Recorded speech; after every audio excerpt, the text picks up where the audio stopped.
Anything in particular? Sorry. Yeah. So, is there anything in particular anybody wants to do immediately following the failed machana attempt on the town meeting? I think I've already pretty much done what I wanted to do last week. Can we sort of like reverse engineer a trail to see where they came from, where like their bases are? I don't have anything of importance. Well, I'm assuming we take a long rest, right? Mm-hmm. Well, we did the long rest. You said we did the long rest, but you said we didn't get our level ups last time until after the long rest. Right. So the people that use lesser restoration, make sure to keep the spell slots marked. What level are we now? Are we third or still third? Always be prepared. Yeah, we should be third level now. Got it. Okay. So I know I used a actual spell slot for lesser restoration, and I twin spelled it. So I got to make sure to keep those marked off too. Okay. All right. So in the town, everyone is kind of expecting that by the end of this day, we would see the relief, the military force from the Graph arrive. But that does not happen, which by the evening has gotten people pretty concerned. In the meantime, during the day, is there anything that we want to do? So we don't really have a way to track back the machana. To know if they just sort of infiltrated the town, they didn't really leave a trail behind. Is there anything else that we want to do? Continue purifying food and water. Could you get the map up of the city? Yeah. Now, purify food and water is something I did not pack in favor of a spell that will be glorious. What is the glorious spell? Oh, you'll see. That's concerning. It's no fun if I spoil it now. And to be fair, it is a lot easier for me to pack purify food and water as a cleric. Yeah, you can change your spells every day. I'm kind of stuck unless we level up. Yeah, it's the sucky thing about Bard, Wizard, and Sorcerer. Not Wizard. Well, kind of. Wizards can do whatever they want. Wizards are the half-breed between Sorcerer and Cleric in terms of spells and stuff. Because, like, yes, they're confined because spellbook, but at the same time, they prepare spells. So. Wizards are just Wizards of the Coast, little babies, and they can't do anything wrong to them. Pretty much. Listen here, Mr. Cricket. Okay, so we're going to try to keep the water supply from being infected. That's going to be a focus of our attention. Am I understanding that right? I'll help collect stuff up, but I don't have the spell myself to cast. I'm just gonna be ritual casting it while everyone else is doing whatever they'd like. Also, the city. Like I said, I'll assist in collecting supplies and stuff, or collecting the food and like jugs of water and stuff. So it just all seems that there's roads, right, coming in, but it's not like a walled. Right. There are roads in and out of the city. Yeah. But there is no wall. No, only that sucks. Only the Vigraph Citadel has a. There we go. Has a wall. Right. The city has no wall. Time to change that. No, it's not a walled town. No. Well, you don't exactly have a time frame to change that. They don't really face invasions and that sort of thing, right? Like the typical external threat they face would be pirate raids, that sort of thing. Maybe they've never faced any sort of a large scale invasion. So there's a need for walls. Oh my God! Why would we even bother to try? Let's go. Why would we even bother to try and defend a non-gated community? I mean, it seems quite hard. They don't even see themselves as important. Why should we see them as important? Jesus. Oh my god. That is the most depressing thing I've heard all week. But true. The night is young. Hold up. Yeah, give me the. Okay, so do we know where they're going to be coming from? Are they going to be? What did they plan originally on sailing in or marching in? This military force. Yeah, so no one knows exactly where the machana originated. They just sort of showed up in town that one. So they came from somewhere outside of town. Like they were clearly not natives to this. Like they were not tinglets or even like tieflings or they were some sort of an unrecognized version of humanity before they became machana. But what about the military force that was scheduled to arrive here? Oh yeah, but so didn't? Yeah. So the military force is coming from that. We're at 11. If you look at the Falsanport map, we're at 11, and the military force will be coming from 12. It'll be coming overland, probably reach the river and then follow the river along to town. So it would probably come. We should probably assume if they haven't made it here on schedule that they've been overtaken by whatever, and we shouldn't let them in. Something. That is a growing worry. Yes. So there are several things that are happening. Once it becomes concerned that the military hasn't. The first one is that there's speculation that maybe they have somehow wound up in like they've been attacked and overcome by the machana themselves. Yeah. Do the Vargas have any sort of plan? Because we was meant to convene with them, right? But then the ambush happened. Right. So that meeting never really happened. Right. So right now, the Vigraph is primarily worried about protecting himself from the epidemics that are threatening the town. There's the cackle fever, which continues to be exposed, and there's the site rot. So we do not purify enough water to supply an entire town of 1,100, right? So, but we can decide which demographics we are going to protect. Wait, wasn't that decided last week already? We could just have them all pay for it, and whoever can pay for it gets water. No. No. Why not? No. We can't feed. We're not going to be able to give everyone water. We may as well get something out of it. See, this is what you call war profiteering. No. Yes. It is. What is so bad about this? I vote to smite the tiefling. Oh my god. You're trying to hit me? I'm not serious. Hey guys, Okay. just to let you know, I live in Flint, Michigan. Can we change the subject? Yeah, I think we should change let's do that. Subject changed.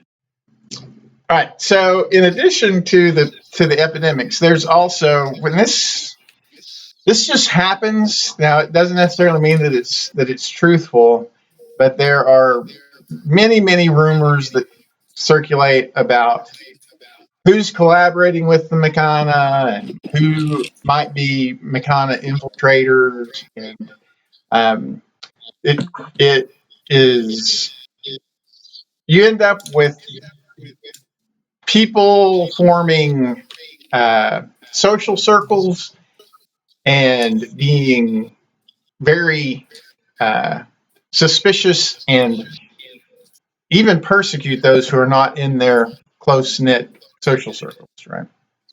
So we're not on the verge of complete civil breakdown yet, but there is a lot of social stress. Now, you don't have to do anything about that if you don't want to, but that is just the that's the way. You don't have to do anything about it, but you'd be a real dick if you didn't. I think that we should Kind of encourage what I paranoia, gathered out of that. because if people are paranoid, that means they're going to be more on the lookout for things like the crazy eyes, and where you have a higher chance of being able to catch infiltrators.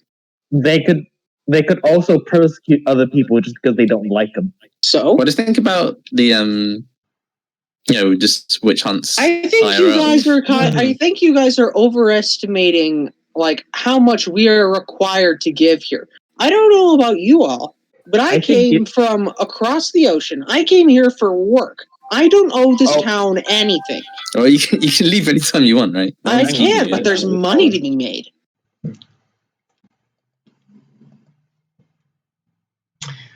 Why do you all feel this strange need to be so kind to these citizens? Well, doing a good deed for good deed's sake is good enough on its own. Well, that's fine, but if you're going to do a good deed, you may as well profit from it as well. Well, not when you shaft some people unfairly, right? Plus, you're now a member of the nobility, so you kind of have a responsibility to those. Wait, we're noble now? Yeah, we're the lowest noble title. Right. We were noble after the first session. Well, at some point, we're in a situation where somebody is going to have to get shafted. We have a shortage of several different resources, and at the end of the day, there's not enough for everybody. Oh, we don't control. Well, I mean, it's ultimately up to the person who casts the spell. So I'm leaving that in his decision. It is ultimately your decision, but I just want you to keep in mind that at the end of the day, there's not enough for everybody, and so we may as well make a little money. Question about, is there any easy way to identify, I guess it's not easy way, is there any way to identify, what ways do we have to identify machana people? Eyes. Assist. Eyes? What? Well, they don't use speech. They deliberately are purely telepathic. They're in telepathic contact with other machana. So if Kelgar were here, he would have that ability to test that. But that is observable. Yeah, even if they don't have visible assists. Like that was the way we identified the infiltrators at the town hall, was from their uncharacteristic behaviors. But that was between other people. I guess so. I guess they're not very good sort of social deceivers. So it's more just it's sort of like an insight to how they're acting. Well, what we could do is, if they're purely telepathic, that means they can't speak. If we normalize the idea of everybody says hello to everybody no matter what, and if you don't respond, you're a machana. But they also have shown intelligence to the point that they may be able to figure that out. But that doesn't mean they can speak.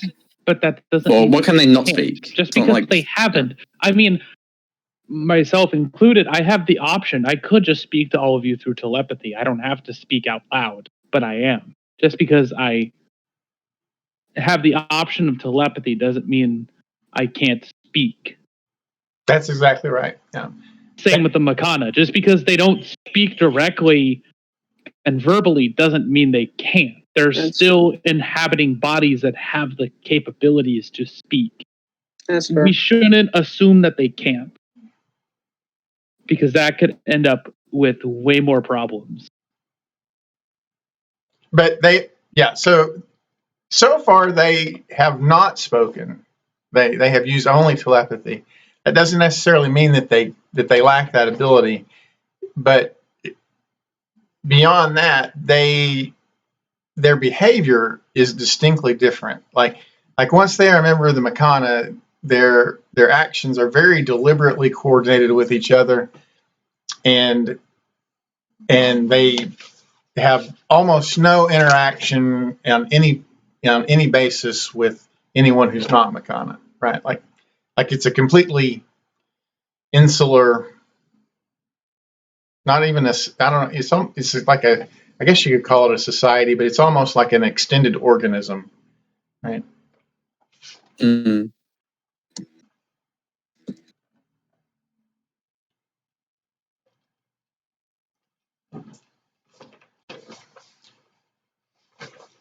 right.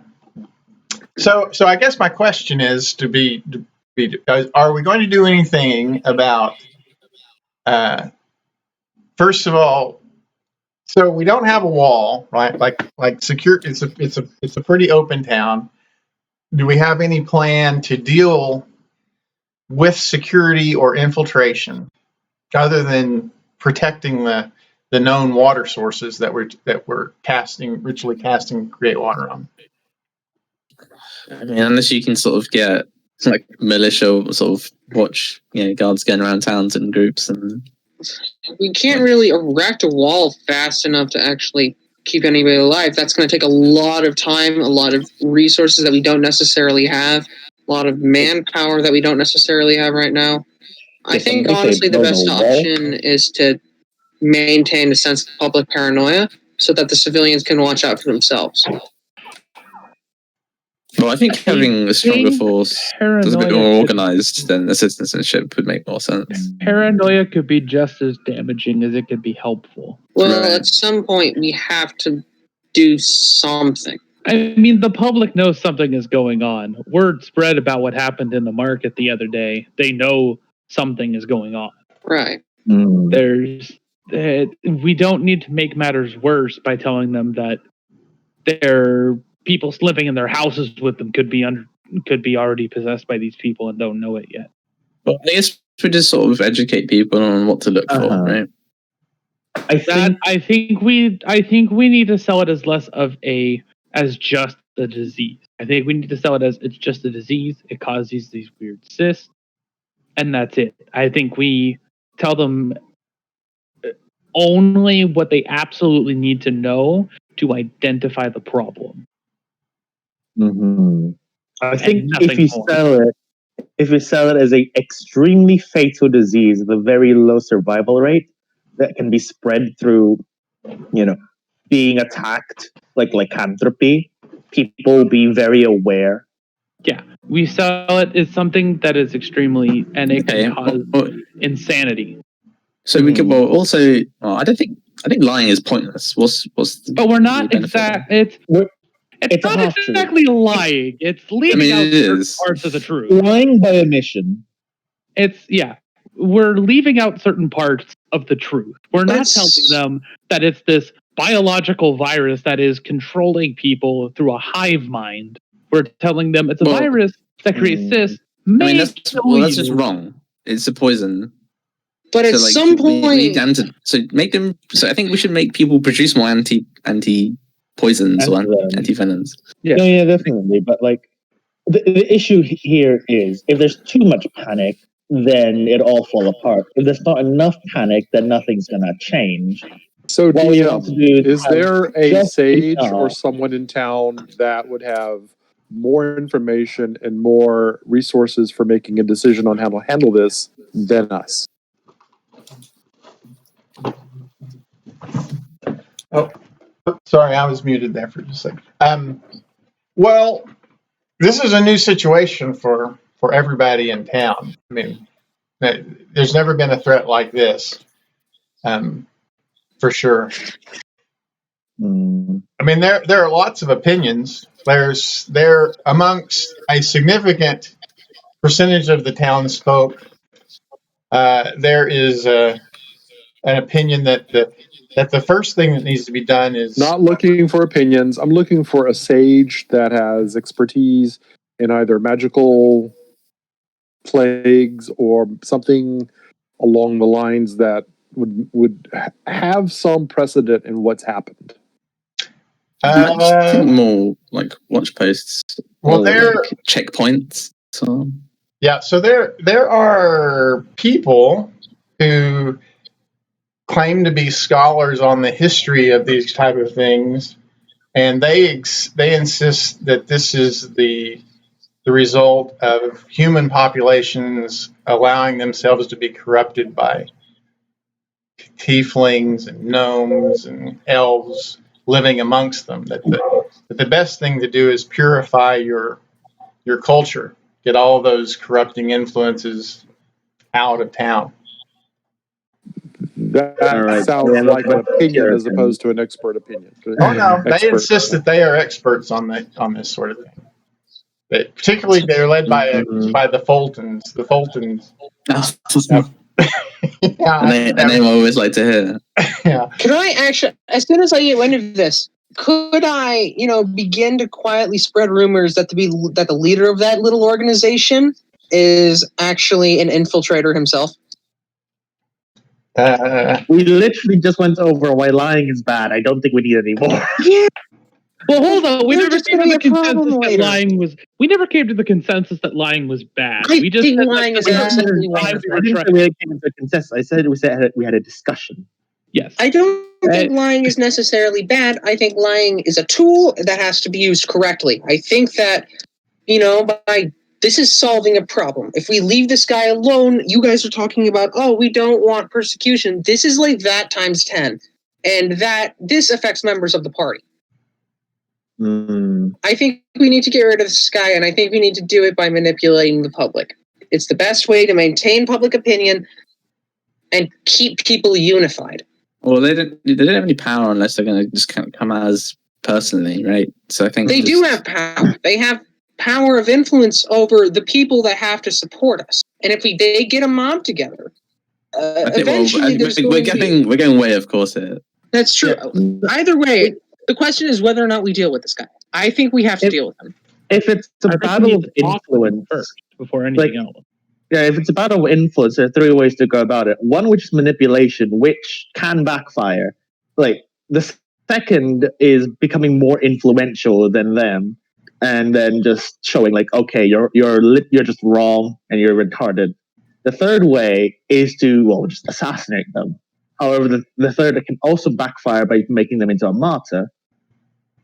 I think assassination is the way to go because we want to keep public opinion on our side. I think, honestly, if we instill rumors that they're an infiltrator themselves, not only can we eventually take the reins and say, they're an intruder, don't worry, citizens, we'll save you. We keep public opinion high for us. We bring it down for them. We have an excuse from the public to get rid of them. This is going like I don't see why we're talking about this. We need to think about what's literally at the helm of the discussion of how to keep sounds safe versus machana. Yeah, I think the best. There are several different problems here. This is just one of them. I think the current catch-all solution is to basically make ourselves look like the absolute good guys, helping absolutely everyone as much as possible. Because if you see someone like doing their best, trying to help everyone without asking for anything in return, why would you doubt them? Honestly, you do not give racism enough credit. That's fair, mate.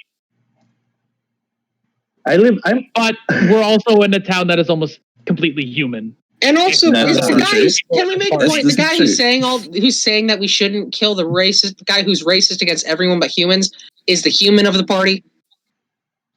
I do want to point out, he does have a point in saying that most of this town is human. Actually, I think they're pretty much all human, except for the people specifically in this party. It's about 85% human. There are some. There are some. Well, all right. So I think that includes halflings. Halflings are usually considered like little humans, right? So, but so boiled into that 85% are the halflings.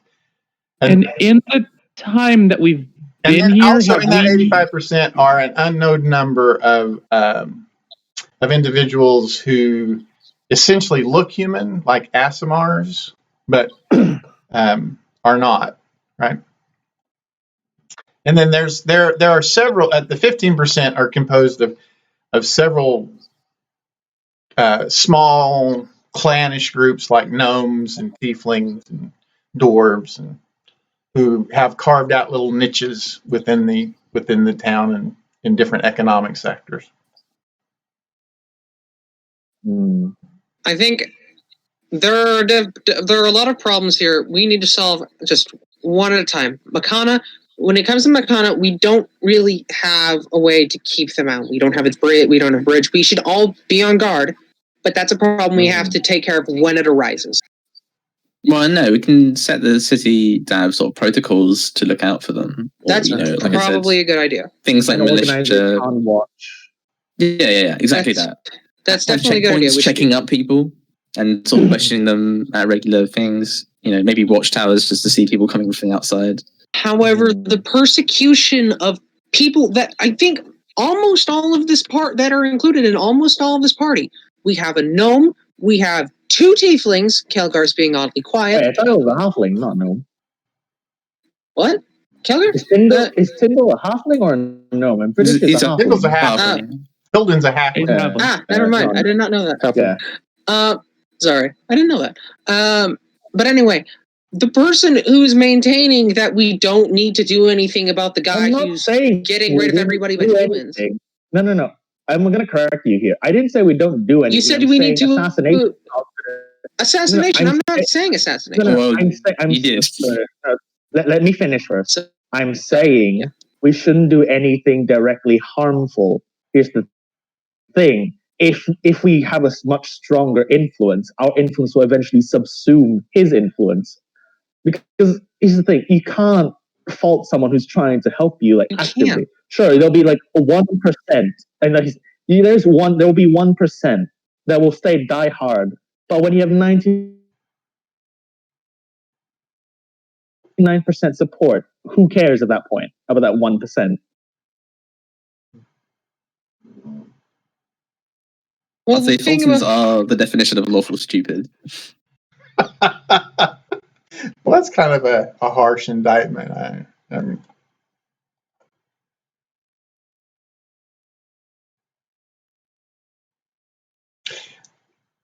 Okay, so who is taking care of the water supply? So that's like a full-time job. Hey, the 80% very much went for. Even when people who are in the corner saying all of your problems are solved, if you're getting rid of, it's going to be a problem if we don't take care of it right now. The one person who's saying that we don't, I have a plan to take care of it. I'm very good at this plan. I have freaking expertise in this plan, and it won't. And if I do it right, it won't even lead back to us. We stop the guy. We get rid of his influence. If we want, we can use a mob to kill him. We don't have to. We have options. But either way, he loses influence and he becomes less of a problem for us. I'll give it a try. I still think it's not a good idea. All right. So what is it that Jacaranda is going to do exactly? I'm sorry. I'm going to actually, Karnath, you want to help me out? With what? Spreading rumors that the guy in charge of the racist sect is a machana. No, I'm not doing. You mean sorry. Oh, Kartash, my bad. You guys are Kelgar, Kartash, and Kartash. I'm sorry. That's fair. Understandable. No. Sorry. Anyway, I mean Kartash. If you could help me out, I want to just I don't want to wear my armor when I'm doing this. I just kind of want to look like a normal citizen, and I just want to spread rumors that the person in charge of this racist cult is a machana. I think it's something to consider, but I think we should talk to this person before anything like that. Because he may be helpful, and if we spread rumors and it gets back to us that we're spreading these rumors, he may never want to talk and help. I don't want to take help from somebody that is saying these things about my race. First, also one thing, he could simply be misinformed. It's the medieval era. They're Falsons. They're not going to listen to reason. These are a bunch of racist race. I don't think we, especially in this time where everybody's already paranoid, you guys are talking about limiting paranoia. And again, this is a great way to do it. You give the town a martyr, a scapegoat. Because if we let this guy be, the scapegoat's going to be us. It's Falsanport, isn't it? Yeah, Falsanport. Number 11. So are you going to help me, Karkash?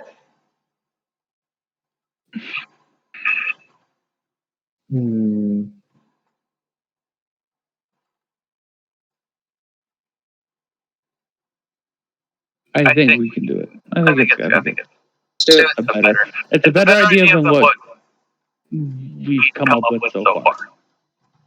Do you want us both to roll, or do you want me to roll with advantage? I have a +7. You roll with advantage. All right. By the way, this is off topic, but imagine if Calgar was instead named Kygel.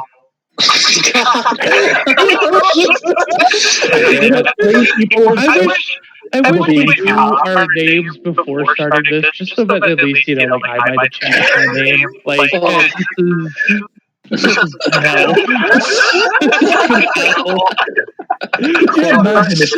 From a logistics standpoint, if we do go this route, there's no going back. If we go and speak to him first, then we can change to this route. I think that's an idea. If we want to start with if we want to start the diplomacy route, manipulation can be a good backup. I literally said we should go talk to him first before we do this. I like what he said better. I got that. I'm sorry, Tata. She just rolled higher in persuasion. But my persuasion is better.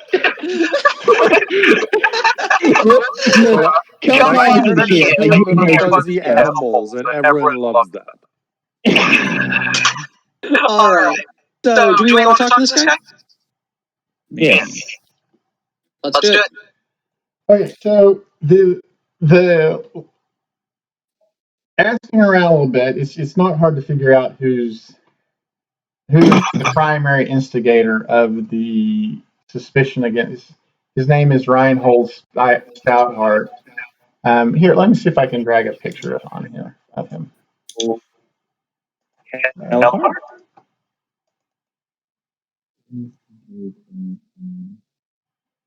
going to call it the pure movement in my notes.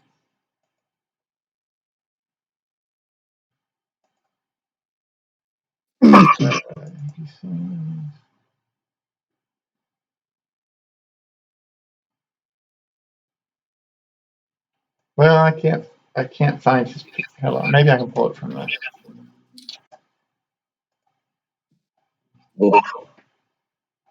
I'll just say while we're waiting, Fultons are very rigid in their belief, so they're definitely not going to change their mind. How do you spell that?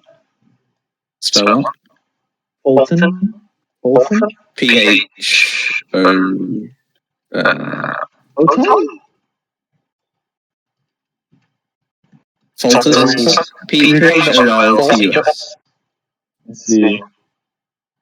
Reinhold Stoutheart. Yeah, they are extreme followers of Fultus. That's correct. He was a Greyhawk deity. He was deity of law, justice, and purity. He was kind of a Nazi in the world of Greyhawk. Never played Greyhawk, so I have absolutely no idea. I played it extensively, and a Nazi is not the term you would use for him, but he is a bit of a purist. So, if he's not a Nazi, then it's like Puritan? He was not like a Nazi. He was more like the colonial priesthood that started the witch trials. They were very unyielding. Yeah, that's probably a better description. Yeah, they're very rigid in their beliefs. Yeah, they're uncompromising in their dedication to certain causes. They remind me of the Inquisitors from Warhammer Fantasy. And they insisted upon Fultus's primacy as first among equals, I guess you might call it, in the pantheon. Is Fultus actually an intercessor? So they have their own sort of sect. They're not a cult. So there is a legitimate order of Fultus within the One True Faith, and they But there's also a cult, which has taken the beliefs to an extreme. But so within the One True Faith, every order is obligated. Every member of the clergy, in fact, is obligated to do a period of service within the Inquisition, and it's usually seen as sort of a distasteful duty, except among the Fultons. The Fultons embrace that period of service within the Inquisition. Yeah. Okay. All right. So Reinhold Stouthart. He's a mature human. He is not originally from the Falsen Islands. He came from the mainland. He took it upon himself to monitor the influx of tieflings when the Order of Asmodeus was established, and they sort of set up the Falsen Isles as an outpost, and he came as an observer to that, to make sure that everything is done in a upright way. Man, this island's getting fucked by every single thing coming from outside of it. So whenever a tiefling shows up, he's surprised. It doesn't take. It's very obvious that he has a high degree of suspicion about tieflings. And it's not warranted with Asmodeus. Say that again. I'm sorry. I said that isn't unwarranted with the cult, with the Order of Asmodeus. They're very, I don't know, conniving. I'm not sure what the right word is. I think the word you're looking for is justified, if that's what you meant.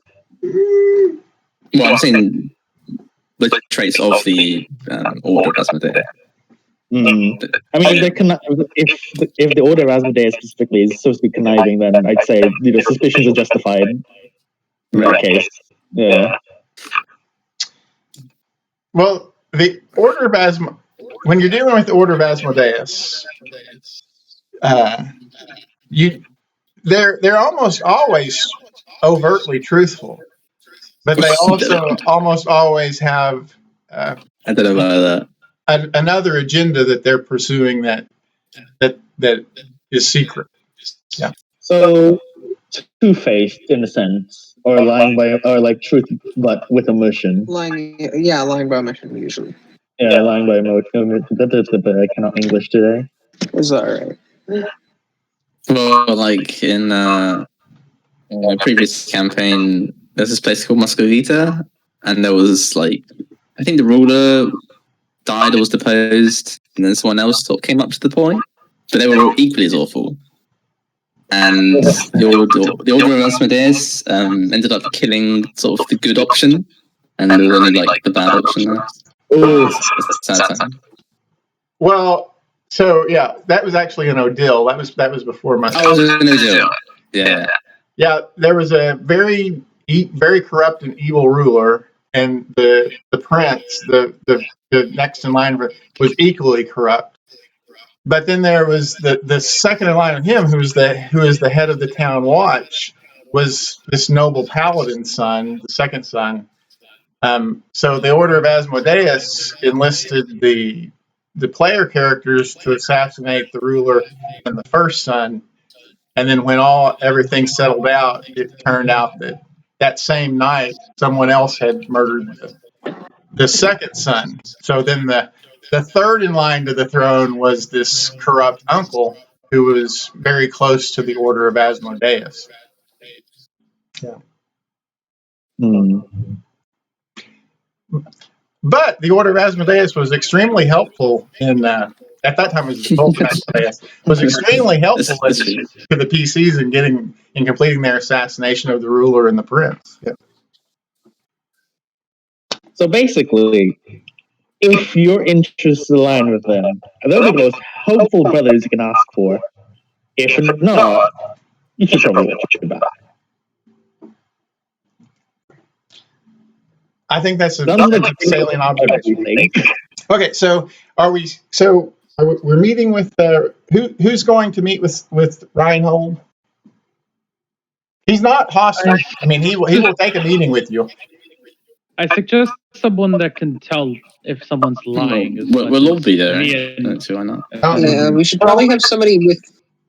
The cleric is working on the I believe water. our cleric is too busy purifying water to come and help us. That's why if he drag me along, I'll be fine.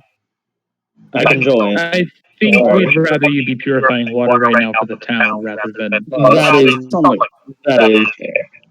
Like, just one or like a couple of clerics can't purify enough water for the entire town, and I don't think we can set up any sort of because I already mentioned this to Dan last week about creating a distillery where we take well water or ocean water, and so distill it into drinkable water. That takes time and knowledge in that kind of thing. That's not. I don't think any of us would be capable of something like that.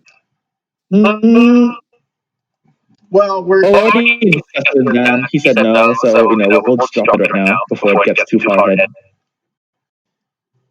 Right, so what do we want to know from that hard? I don't think I should go because I'm a tiefling and he hates tieflings. So then I'm doing the talking. Your time to shine. Good luck.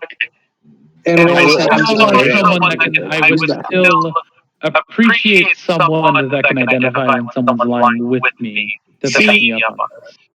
Here's the thing. I got a -1, don't look at me. Zone of truth. Well, I don't have zone of truth. I do. Well, I mean, casting spells is not actually like the most friendly thing. It's not something like, oh, hey guys. Yeah. Hold on. I can certainly try to convince him to agree to it, but if that doesn't go well, we might just end up kicked out instead. So Reinhold is familiar with Zone of Truth, and he has no objection to casting Zone of Truth. If he has no objections, then it might be time. That's what I was thinking. Until it might be best. I don't know if anyone has. Wait, what's my insight? Hold on. What's my insight? Wait, never mind. I'm good at telling who's lying. I forgot about my +5 in insight. Let's just go. Oh my god. I forgot I built this character solely around social interactions. Let's go. Good luck. Do what I'm built to do. Reinhold has if someone wants to come with me, they're still welcome to come along. I'm just. Reinhold has no problem with you casting Zone of Truth, and that all conversations by all participants occur within it. Yeah, I have no problem being affected by this. I have nothing to lose. What's the worst he's going to do? Ask me if I'm human? Oh no.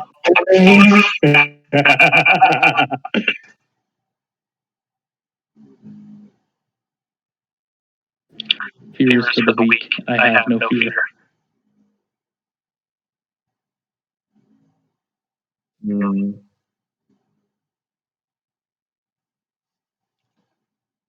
So are we going to pass Zone of Truth? And I'm down for Zone of Truth, but I don't want to take Connor away from purifying water unless he's okay with it. I mean, it'll just be like a quick 30-minute in and out thing, wouldn't it? Because Zone of Truth can only last 10 minutes. Zone of Truth has that limit of a time, then yeah, it's only going to be like a 10-15 minute. He needs a break eventually anyway. Okay. All right. So what are we going to talk about with them? So the plan was to see what he may know, right? The plan is to see what he may know, see if we can get him to stop spreading these rumors without any justification. All of these rumors. Well, he has justification, right? Yeah, he just justifications that aren't built on his racism.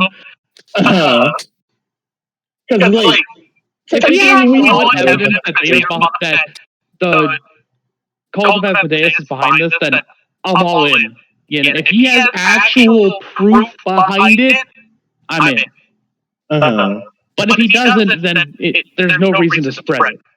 Well, he's being honest. He has suspicions, and he believes his. But if he has suspicions, then I'm sure there's something that is backing up those suspicions. That's what we want to find out. So the Order of Fultus and the various followers of Asmodeus have centuries of history that definitely have led him to be suspicious of the followers of Asmodeus, including almost every tiefling that's ever been written about within the various documents of the Order of Fultus. And he's not going to hide what he knows from the populace. I mean, he's not going to keep his suspicions and the reasons for his suspicions and the history of actions that are duplicitous by the Asmodeans from the populace of the town. I will say that we've been probably most ingratiated in this threat, and we've not seen there's not more tieflings, that are machana that were stood out from the population. Yeah, but you can't guarantee that that's not just because the Asmodeans have been extremely successful in hiding their influence so far. So, I want to throw out an idea here, and I'm not sure how it could benefit us, but in the heat of the moment, it may just. What if so we go through with the Zone of Truth, but I actually try to make the save? Yeah, you can make a charisma saving throw. Because odds are I can beat that. Odds are I can beat your save. Wait, oh, I don't have guidance. Damn it! I forgot. No, but with a natural +5 to my charisma saves, and favored by the gods. Go for it. I have to roll pretty fucking low to not pass that save. Go for it, my dude. And I'm not saying I'm going into this intending to lie, but I'm saying it could be helpful to have the ability to, and him think it's truthful. Yeah, because Zone of Truth doesn't necessarily let anybody know that you've made the save, does it? The only person that would know if I succeeded the save is the caster, which if Connor casts it, could just say everyone has agreed to tell the truth under this. Or however it needs to be spoken to make it clear that I am willingly under the effects of the spell when I'm not. Mm-hmm. I don't think you know if an area of effect saving throw. The caster for Zone of Truth, the caster knows whether a creature succeeds or fails. Oh yeah, that's true. It's within the spell description. You're right. Meaning that I could tell him anything and he would believe it as a truth because I'm under Zone of Truth. I can't lie. We're reaching levels of deception that shouldn't be possible at level 3. We are. And that's what's fun. Right, so I know, right? You're going to attempt your saving throw? Like I said, it's not something I plan to use, but it is something that is worth keeping in mind that it could be useful. Well, let's continue the conversation. Alright, so run me through this again. What are our goals going into this conversation? What am I trying to convince him of or get out of him? Number one is definitely stop trying to instigate essentially a crusade. Stop instigating paranoia. Number two is try and convince that, we obviously have a common goal, stop Machana, right? So if we can definitely get him to agree to number one, we can use him to help us figure out where they actually are coming from. And that would give us a very, very wealthy backer to assist the party in anything we may need. And number three is we have two tieflings in the party, so this can be also a good opportunity to try and lower suspicion, because you're actively watching two tieflings help against the Machana. At that point, the only thing that watch out is cognitive dissonance. Yeah. Okay. So. Where's my pencil? Okay. So. We want to stop the fear mongering, paranoia.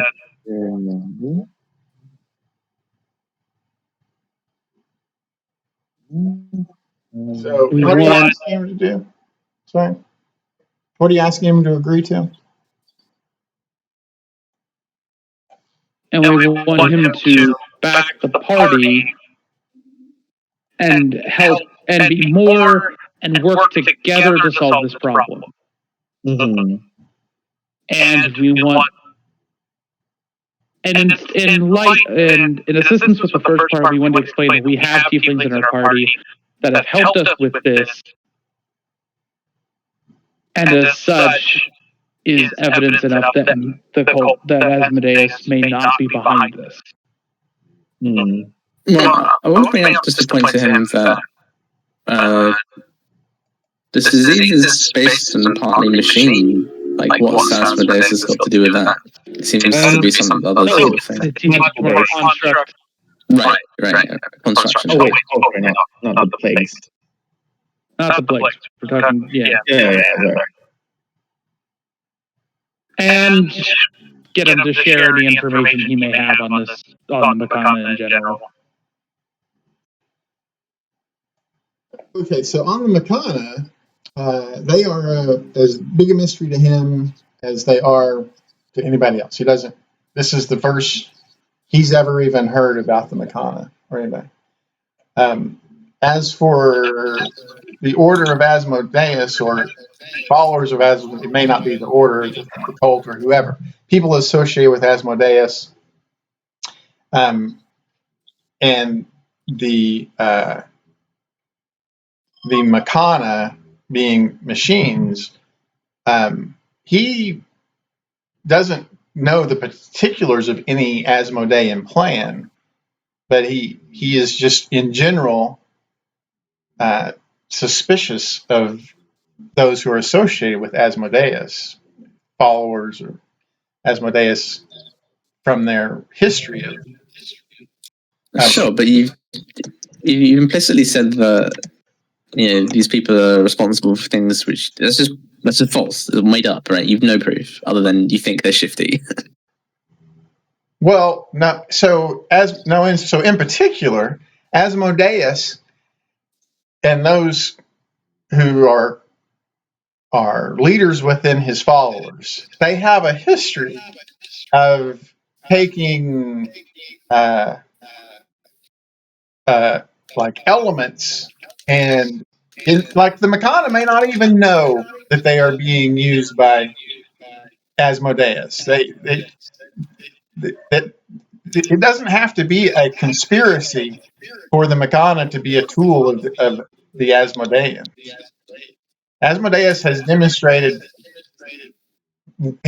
very well demonstrated that he is completely able to manipulate those who are unaware of the order of Asmodeus's intentions or his followers' intentions, and use them as vehicles to move his plots along without them ever being aware of his intentions. So, for example, how much has he had contact with the machana? He has never even heard of the machana before 4 days ago. That was the okay. Well, as people with experience, we understand that they are a higher intelligence, less likely to be tricked, fooled around. They don't have a motive other than just to spread. There is no emotion. There is no deeper meaning, deeper plot. No, nothing. They just want to spread. And what he's saying is or what I'm saying, I guess I'm Reinhold at the moment. So you seem to think that the threat from tieflings and other followers of Asmodeus are somehow coupled with the threat from the machana. And I'm saying that those are distinct. That the threat from the followers of Asmodeus, it has been ever present and will continue regardless of what happens with the machana. But in the meantime, as we are now, we have the unseen and subsurface threat of the tieflings that is coupled with the threat of the machana. And just because we need to deal with the threat of the machana doesn't mean that we should lower our guard against this hostile and devious corrupting influence within our communities. But I think it's important to put our focus at something that is a much more imminent threat. Right. So if there'll be no culture left if we're all sorry. Yeah. So if we neutralize the threat from these corrupting lesser species within our midst, we can then focus on the more existential threat of the machana. But if we are consumed by the machana and ignore these lesser, then we leave ourselves vulnerable to who knows what. It could be. I mean, we are presuming that it's the machana that's tainting the water supply. That it could be just any of these populations that are using the machana as an opportunity to infiltrate that, to taint those water supplies. Well, that's like a bad idea them. Because, like, there will be no city left if we're all machana. So you can kill all the tieflings if you want, but they'll just leave us weakened for an attack. The machana have been actively attacking the city for the last few days. I think turning our focus to something that hasn't even been attacking and killing people in their streets is not the way to go.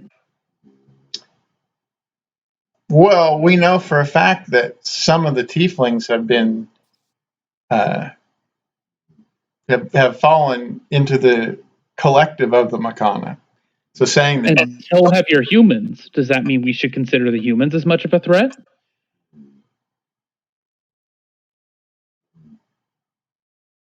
Well, I think we should consider anyone who's been converted to a machana as a serious threat that needs to be neutralized, contained. The machana is the threat that needs to be neutralized and is going out there and killing people. The machana is a threat that needs to be neutralized.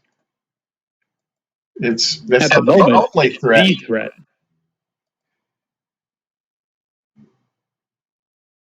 Whatever the tieflings do isn't going to matter if we're all machana. I don't think we have a basis for that belief. What do you mean? I mean that if we're all under the control of the machana, then it doesn't matter what the tieflings do because they're also under the control of the machana and they've won. I think it could definitely matter what the tiefling community does. But alienating them is only going to make the matter worse.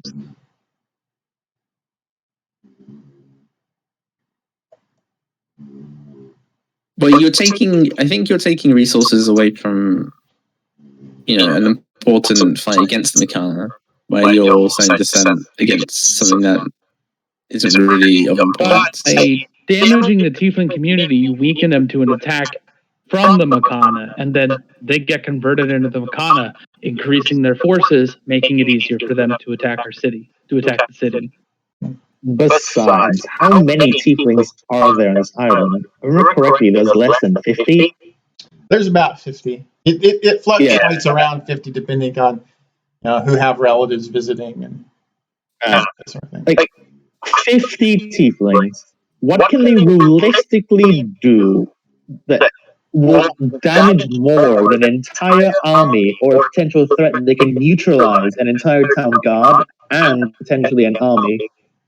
There is one threat clearly much stronger than the other by orders of magnitude. Well, we can go on your crusade all day. We can go on your crusade. We can go on your witch hunt all day. kill all the tieflings, yada bada bing. What do we get? Nothing. We get a bunch of bodies. We get a bunch of little things. Meanwhile, the machana can continue to spread through the city. Well, we would have a town that is much more unified culturally, and as far as yeah, of course, it's easy to be unified culturally when you eliminate all but one culture. Yeah, so I think we think about it this way.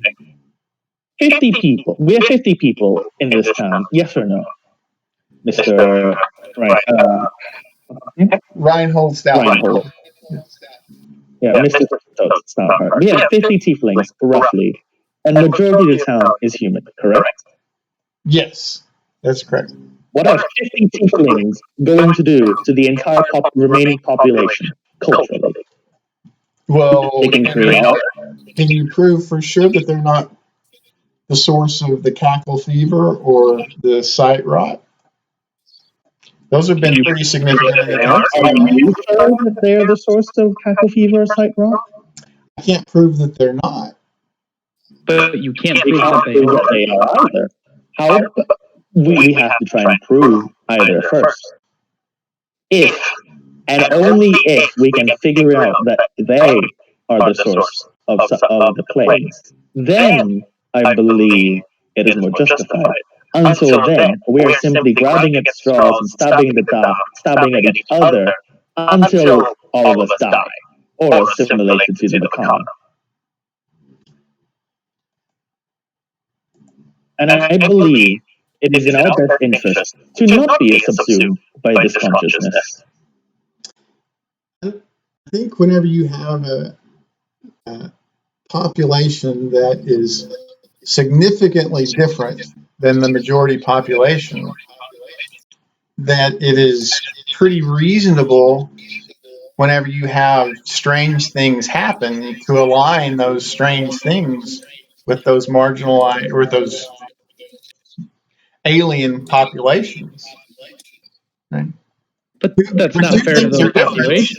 You have you wouldn't want people assuming you did something without proof, right? Well, I'm a human. I'm like 1,000 of the 1,100 residents here. But still, here's the point: you would not want to be accused of something without proof, right?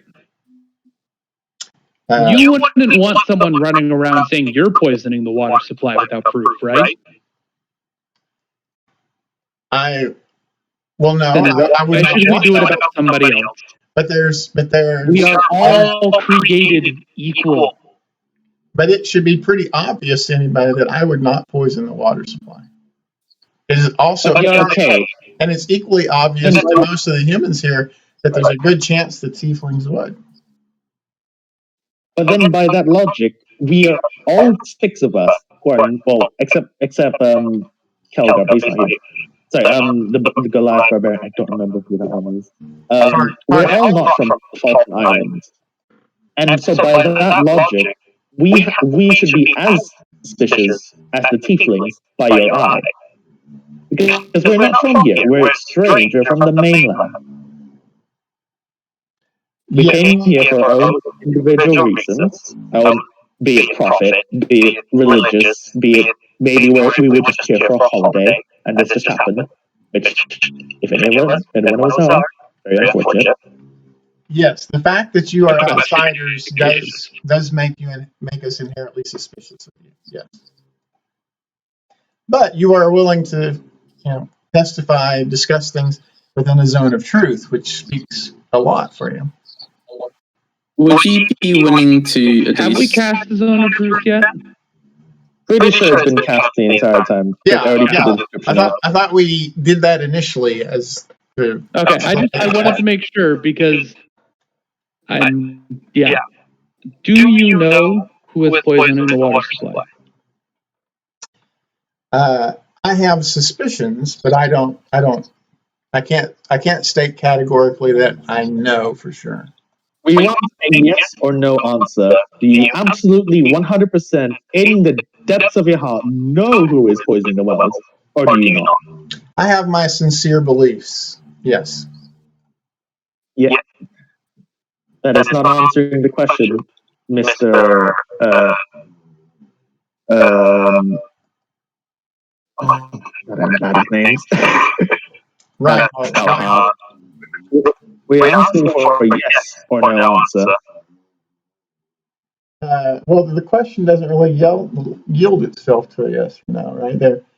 There's a gradation of my belief. I mean, there are certain things that I know for sure, and there are certain things that we're not asking for belief. We're asking yes or no. Do you know who is poisoning the water supply?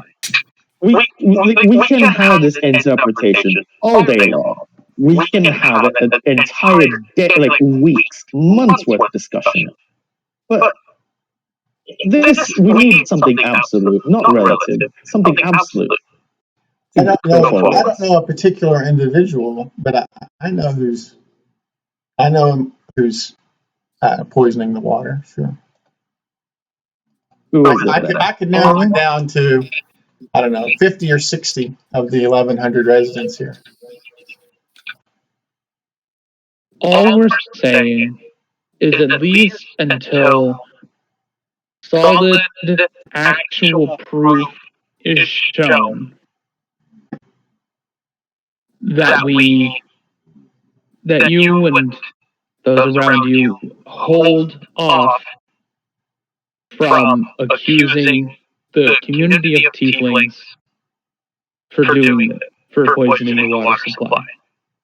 Yeah, so I'm not actively accusing anyone or any set of people, but I'm not going to withhold what I know of the history of the followers of Asmodeus or the various gnomes or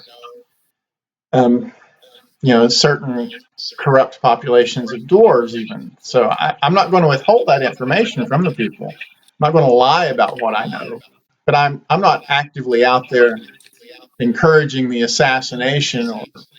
But you don't know who's poisoning the water supply. Oh yeah, I know for sure. It's either one of these minority populations or could be the machana, but I'm pretty sure it's the minority population. Didn't you just a second ago say you only have beliefs and you don't have any and you don't know? Oh no, I know it. I am convinced of it. Okay, I have a question for you, Mr. Stoutheart.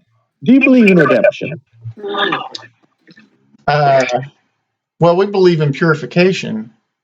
That's a form of redemption. That's not my question. That is not my question. Do you believe in redemption? Yeah, redemption through purification. Then why shouldn't okay. I'm trying to word this in a way that is not going to get a sword put through my head. And he's just repeating the same points. He's been repeating the same points for the past 30 minutes, and it's so fucking funny. Oh my god! Well, he's not violent in any way. He's not antagonistic or violent in any way. No. But with what I want to say, very well could get something like that done to me. Oh god, what is it? It's bold. Do it. All right. I might need something bold here. As someone with a stronger connection to God than almost probably anyone in this country, I ask that we allow the tiefling community a chance at redemption, a chance to prove that they are better than the history of their ancestors. Because we were all created and put on this earth. And while Asmodeus may have put himself in the bloodlines of tieflings, or one of his servants may have, that doesn't necessarily mean that the tieflings should be the ones to blame for the actions of Asmodeus or his followers. Yeah, so you've actually come very close to stating one of the fundamental tenets of the Order of Fultus, and that is this this false belief that arcane influences can be controlled and used for good. That is not just a false belief, but it's a fundamentally destructive belief. It leads people with good intentions to think, oh, we can use these arcane influences, this power, to do good things, but inevitably those influences become corrupting and bend, and the ends end up being horrible results. Like often universe-threatening results. That really the only solution when faced with these arcane corruptions is to purify them, not to try to control them in some false. Then let me ask this, and I'll just press a digitation and make like a little smart, like a little light show in my hands. Though my abilities themselves are innately arcane, they are a gift from God, directly, almost.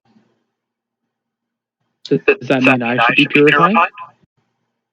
Even though God has chosen and created me to have these innate arcane abilities? So the end designs of the Creator, we don't know, right? That's a mystery that's going to challenge us all. And we need to rely upon the messages brought through us by our intercessors. And so all I can do is relate to you the message of Fultus, which is that. And I am here to bring you a message from even higher. Ooh. Everyone is equal. I am no better or worse than you, despite my connection. The tieflings are no better or worse than you or I, despite their connection. Everyone should be treated equally and with a blank slate, unless they have proven themselves, not their ancestors, themselves, that they should not be trusted. Right. So that statement is a heresy. I mean, you're saying that the fact that some are chosen to be of noble birth and others is just a completely random event, that it's not a part of a greater design, that some are not born into a station that is elevated above those of others. Right? And that would lead to a fundamental breakdown in the way our society is structured. If you want to believe that, I can't really do anything about that. But I would keep that belief very selective on who I shared it with. It is a very dangerous belief for you personally. To be quite honest with you, sir, I have no intentions of keeping this belief to myself. A belief of equality and treating everyone fairly is not something that should be kept secret. No one should be held down because of something that happened in their birth.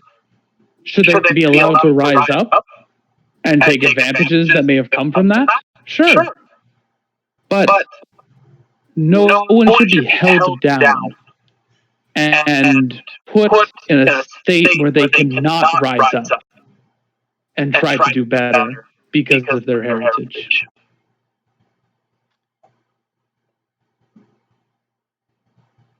Yeah, like I say, I can't stop you from believing that, and if you want to evangelize that belief, at least I'm not the person who's charged with interrupting that evangelization.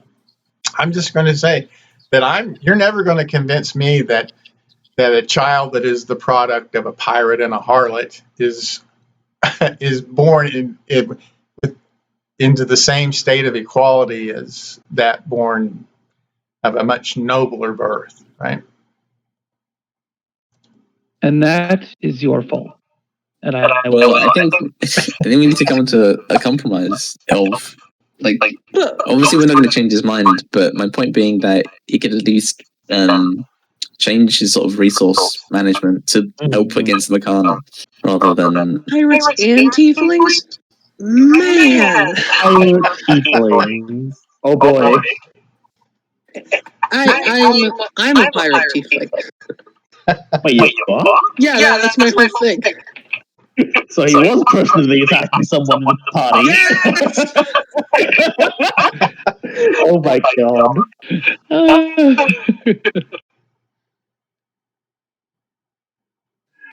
Oh, that was such a specific example. It's like, there has to be a reason he's specifically saying that. So what resources does he have at his disposal?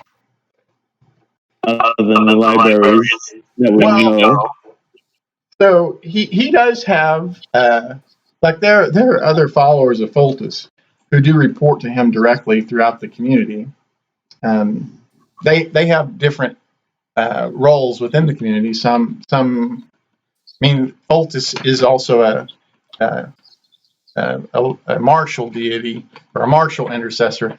So there are military elements who are close to Reinhold. But then there are members of like the magistrates he's close with. They often seek his advice, and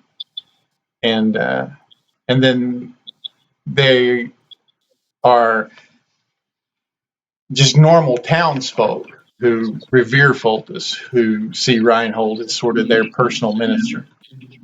Right. So mainly his main resource is his influence within the community, including certain those well connected with the town watch and those well connected with the judicial administration. So at the very least, we don't want him on our bad side. At the very least. Sorry. This is complicated.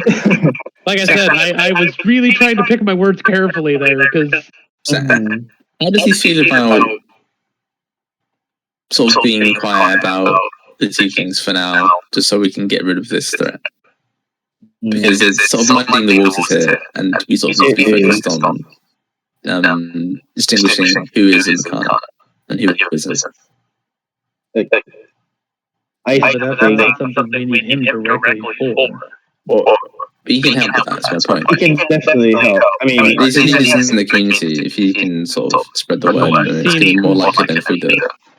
What I've gathered, he seems way too dedicated to the idea of cleansing the tieflings before I'm asking it. So he doesn't have a particular pointed. At this point in time, I am not. I don't want to see the elimination of the tiefling population, Right. but I still am suspicious of all of these minority populations and think that we need to be on guard against them. I'm not going to end my careful watch of them. Okay. I'm not saying that. I'm just saying if you could spread the message of sort of what we're looking out for in what Machana could be.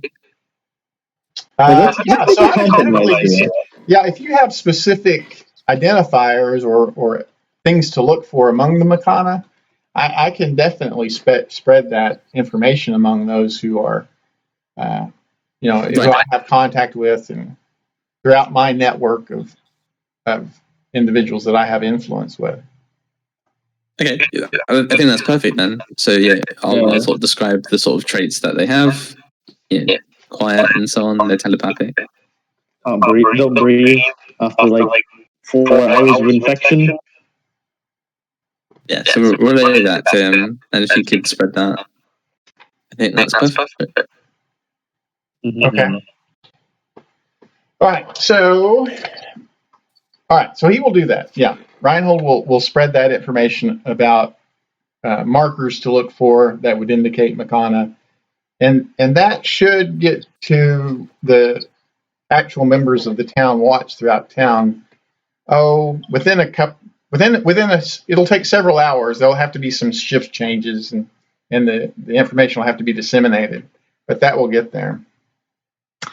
All right, so by the late afternoon, so back to water purification. No, this is something different. I need a DC 11 Constitution saving throw from everybody. Sure. A Constitution save? Yes. I'm not getting another sickness. I will use favored by the gods. I'll mark it off, but because I'm only off by 1, I'm not going to bother actually rolling. Okay. Yeah. All right. So, does anyone have proficiency in medicine? I do. No. All right. So, by late afternoon, the elements of what's called a sewer plague have been reported. So, what that looks like is exhaustion sets in, and it gets progressively worse. Although when you finish the long rest, it could get better until eventually you just die of exhaustion.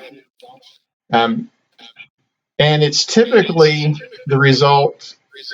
Well, it's not typically. It's almost exclusively the result of infected vermin, like rats or maybe some like weasels. But we're not almost certainly in town here. It's going to be rats.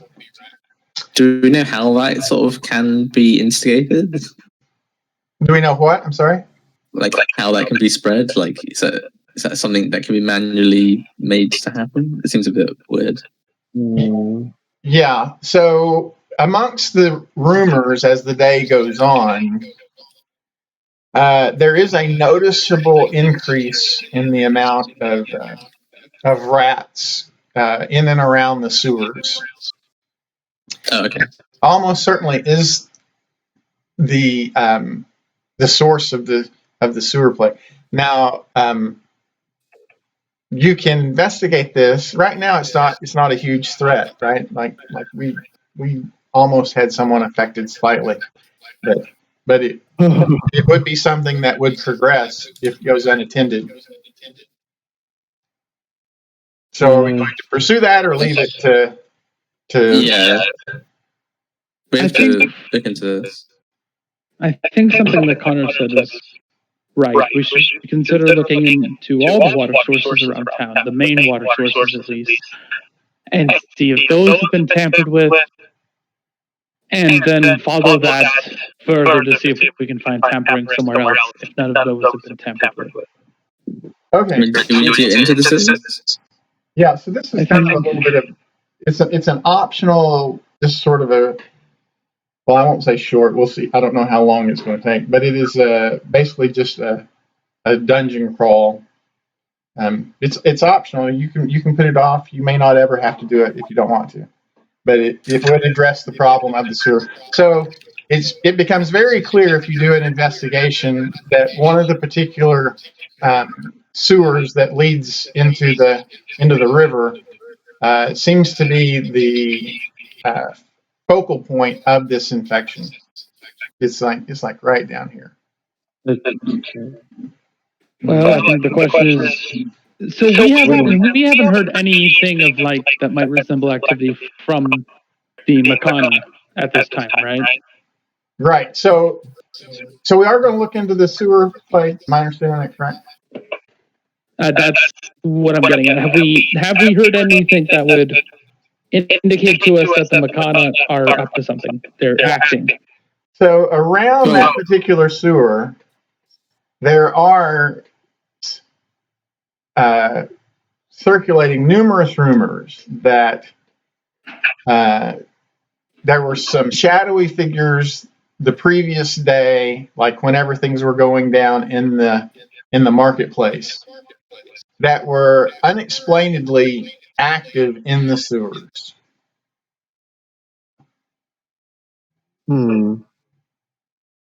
I suggested maybe researching it because if we can solve this plague issue, then we can focus solely.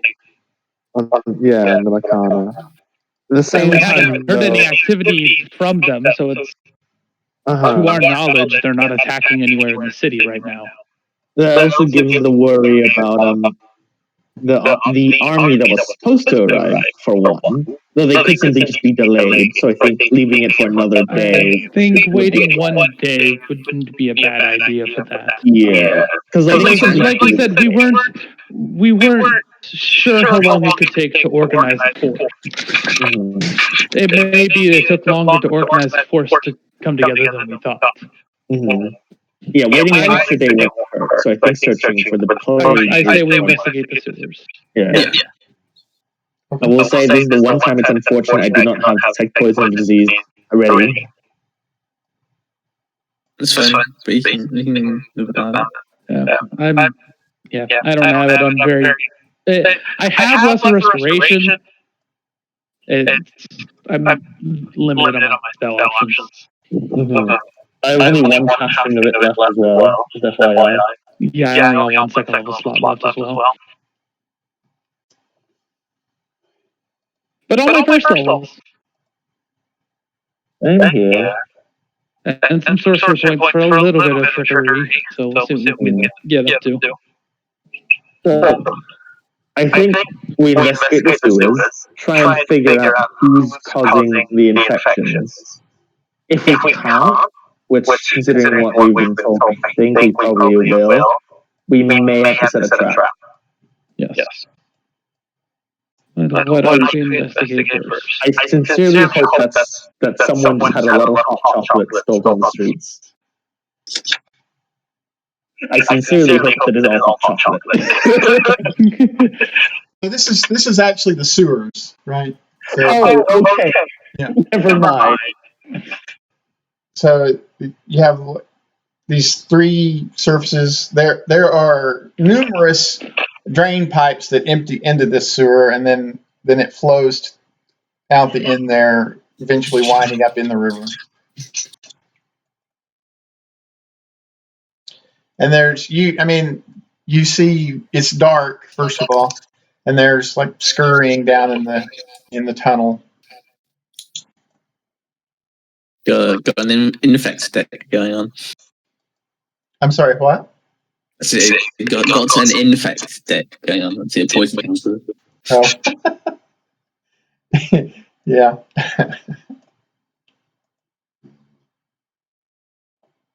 I check hit points on the thing. Yeah, everyone should be fully healed from the. But also from the level up. Woo, 20. Where are we coming down from? Oh. Was anyone afflicted by the sight rot? Because you get to. Pretty sure. Oh, we were cured, but we got rid of that, right? We cured that. Yeah, that's where our lesser restorations went, right? Right. Okay. Lesser restoration is a precious resource right now. It is. Right. So what are we going to do here in the sewer?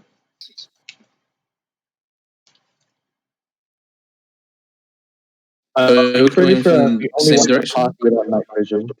Yes. Well, there's only one route, right, down the path to the right. Well, technically, those are three identical paths of the surface, but all three come to that T junction and then head on down to the towards the river. Okay. I guess I'll be at the front, and then we'll keep going down to the outlet. Okay, what about Tilden and Jacaranda? What are you guys going to do while Karnath takes off down there? Down the tunnel? Right. I mean,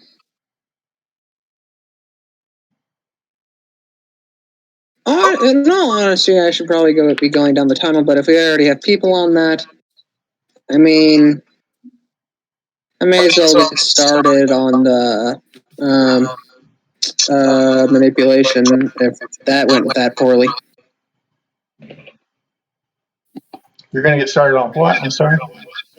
I'm going to start the whole, going into bars, like spreading rumors, pretty much to anybody that will listen that the racist dude is actually a machana, and the reason that he's getting people to persecute the tiefling is for the machana.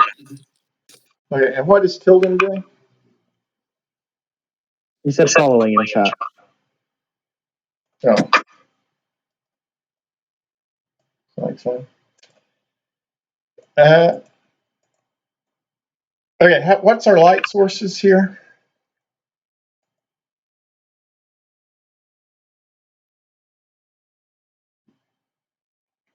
Like, do Karna and Karnath have light sources? I don't. I don't know if Goliaths have dark vision or not. Wait, who has dark vision? I know tieflings have dark vision. I do.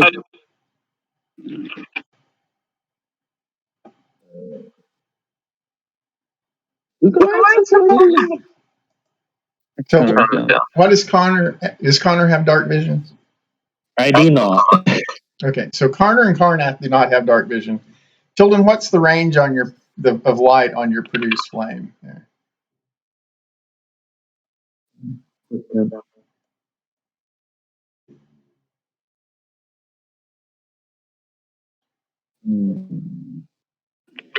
Okay.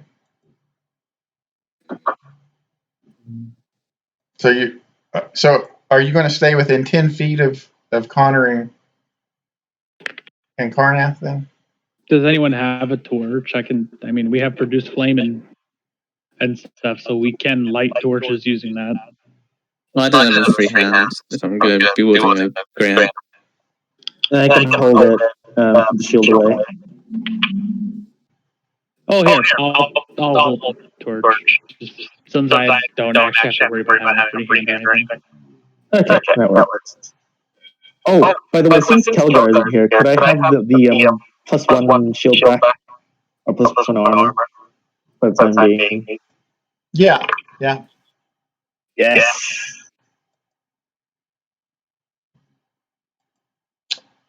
So Connor's holding a torch. Am I understanding that right? Wait, I thought someone else was because they had the free hand. I'll hold it. Who's I? Kartosh. Kartosh, okay.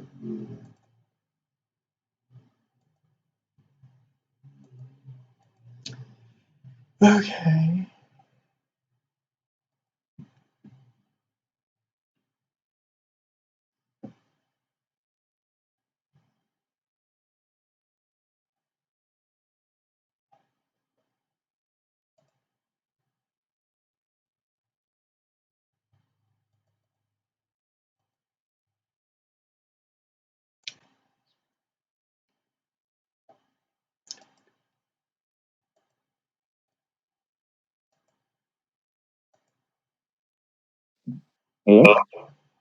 Yeah, can everybody see that aura there? That's the lighting. No. I see it. Now you should. Now it is. Comes out to about here. Yeah, I can see it now. So we got 6 of these guys. So I guess we move up. Yep.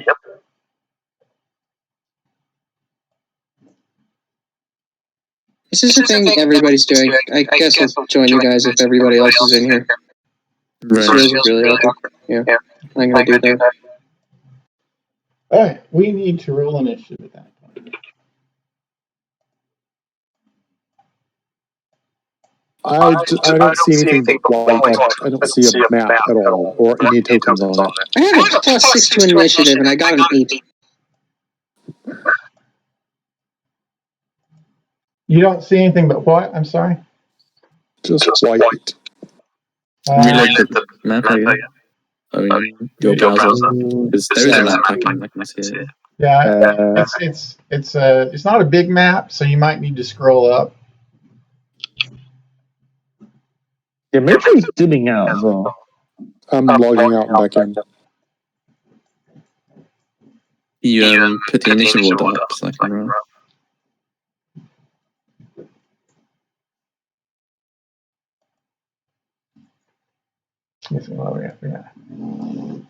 Magic cards at the bottom of the map? That's a bad sign.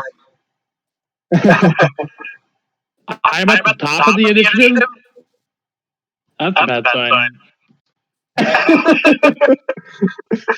I'm just going to sit here with my nat 1. And I'm sitting here on a nat 20. 1, 2, 3, 4, 5, 6, 7, 8. If anything, Circuit Flame's going to do work here today. So shots and grabs, stick my hand in the water, right, guys? That's what I should do? I don't think any of us are resistant to lightning, so probably I see nothing wrong with this. Yeah, luckily this isn't divinity, so it should be right. Oh my goodness.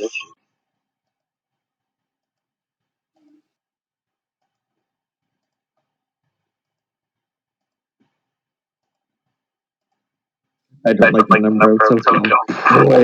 Damn it, something goes for me. About initiative, do you always prefer rolling separate?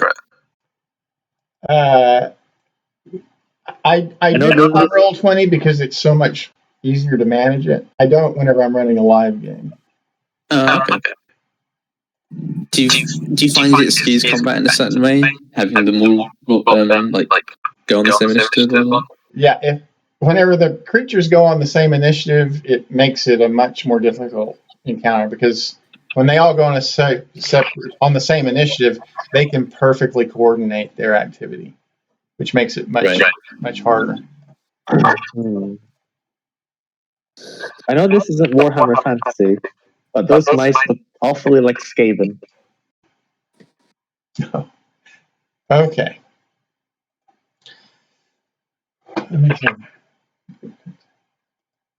Let's see. You make me regret not choosing the fire storm heralds. So do you have like an AoE damage aura? Oh no! Well,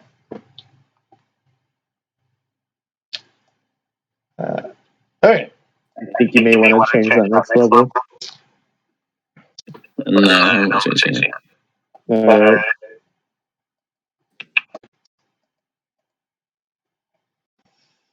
I'm assuming an 11 misses Jackawanda, right?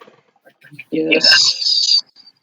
Where did they come from, by the way? Just out of the water? Or? Yeah, there are cracks. Like you can see where the walls are sort of crumbling there. These are small creatures, actually. So they kind of come scrambling out of the water and out of the cracks in the wall. And, fair enough.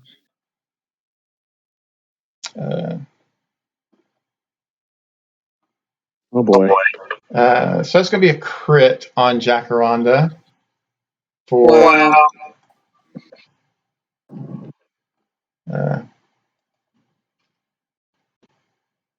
I'm getting flanked. I hate this. For a total of 8 piercing. Oh no. Oh, I finally lost my temporary HP.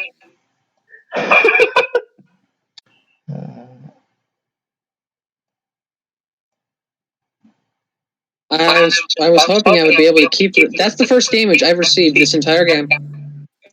Imagine if you keep your temporary HP all the way to level 20. I was trying. I was doing my damnedest. I don't think it lasts long. It's the permanent 5 temp HP from the beginning of the game. Oh, what makes it permanent? They just stay until they disappear. It's from Inspiring Leader, and they don't go away until they're consumed. Okay. Yeah, Inspiring Leader will survive a long rest. Yeah. Okay, from defeat, sure. Yeah, they don't go away until they are used or you have a different Inspiring Leader. Yeah.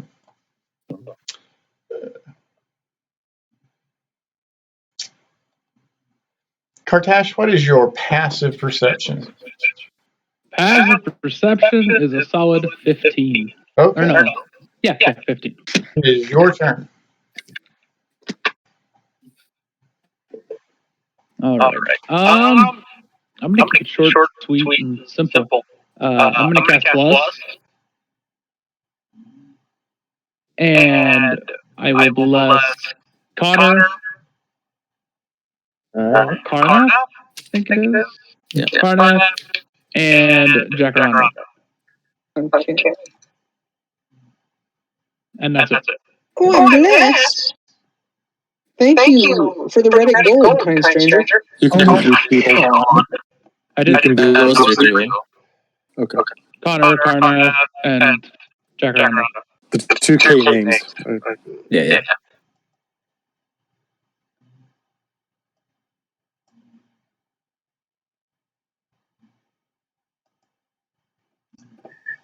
Does a 19 hit Connor? A 19 meets my AC, yes. Okay. You take 5 piercing, and I need a DC 10 Constitution check. Oh no. Not because. Wait, check or save? Save.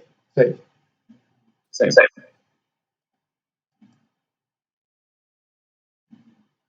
Okay.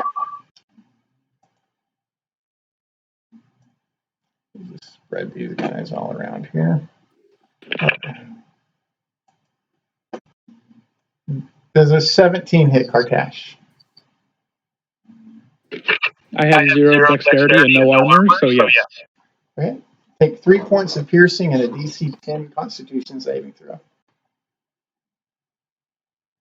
Okay.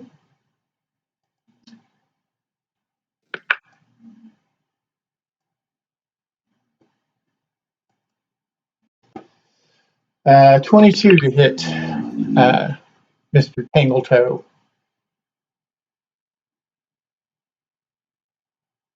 For 4 piercing and a DC 10 Constitution saving throw.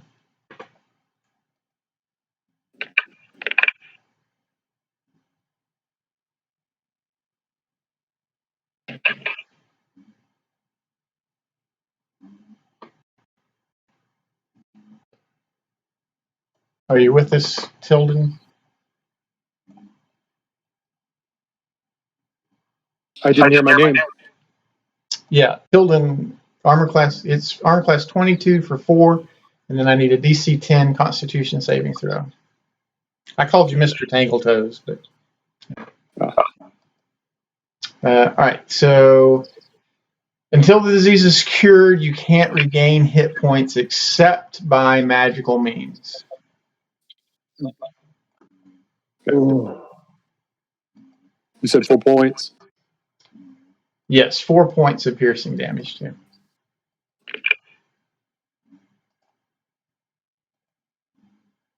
Go ahead, Mark. Oh, hold on.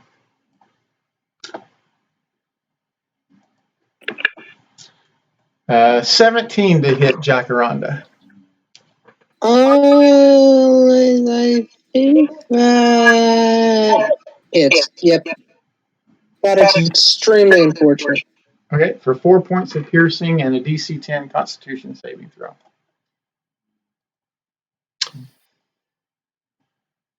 That is exactly what you needed. All right. What is Karnath's passive perception? It is 12. That's exactly what you need. Yeah. So. To not be surprised, is that the case? Correct. Yeah. If you had less than a 12, they managed to surprise you. All right. By the way, I have this map slightly. That's supposed to be 10 foot wide. Is the measure?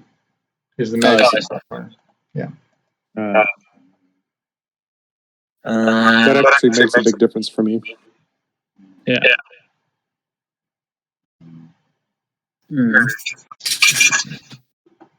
Doesn't even, is there any point in raging? I guess for the aura from my team. Yeah, sure. I'll rage. And then I'll swing at one of the rats. I doubt you'll miss, but in case you do, don't forget that you're blessed. Click the button. Yeah, that hits.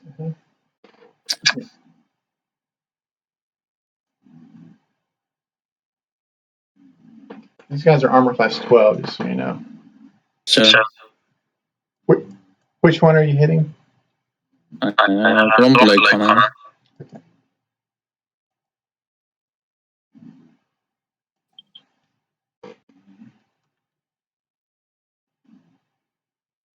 Anything else from Karnak? No, that's it. Okay. Do you put a 10-foot aura on me? Yes. Worrying they didn't kill the rat.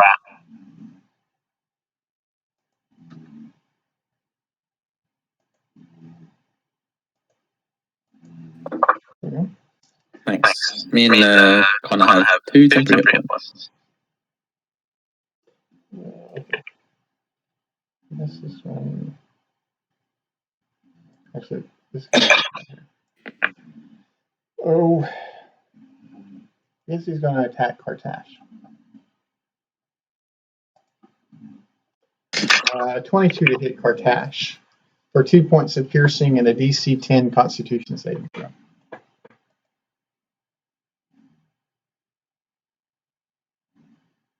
Is exactly what you needed. So 2 points of piercing. Yep. I have to roll a 6 or lower to fail this save. 16 misses Karnath, right? Or did it? Does a 16 hit Karnath? Oh, sorry, I was muted. Yeah, a 16 will hit. I have 15 AC. Okay, you need a DC 10 Constitution saving throw. Sure. And then you take 1 point of piercing damage. 2 halves would be 1. Yeah, okay. At least a temporary point.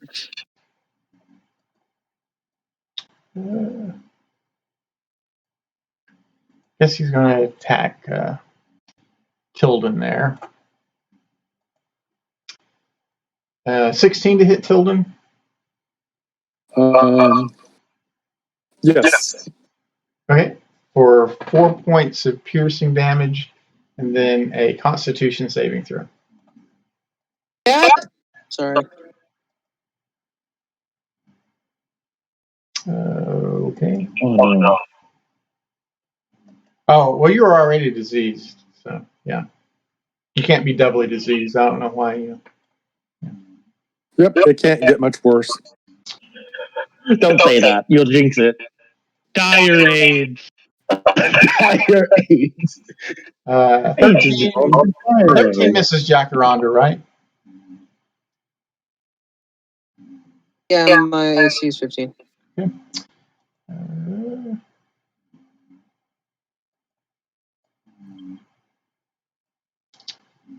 I'm starting to think the rats may be a bit more racist than that guy. Just a teeny bit. Slightly, just a teeny bit. What is Jacaranda's saving, or what is Jacaranda's passive perception?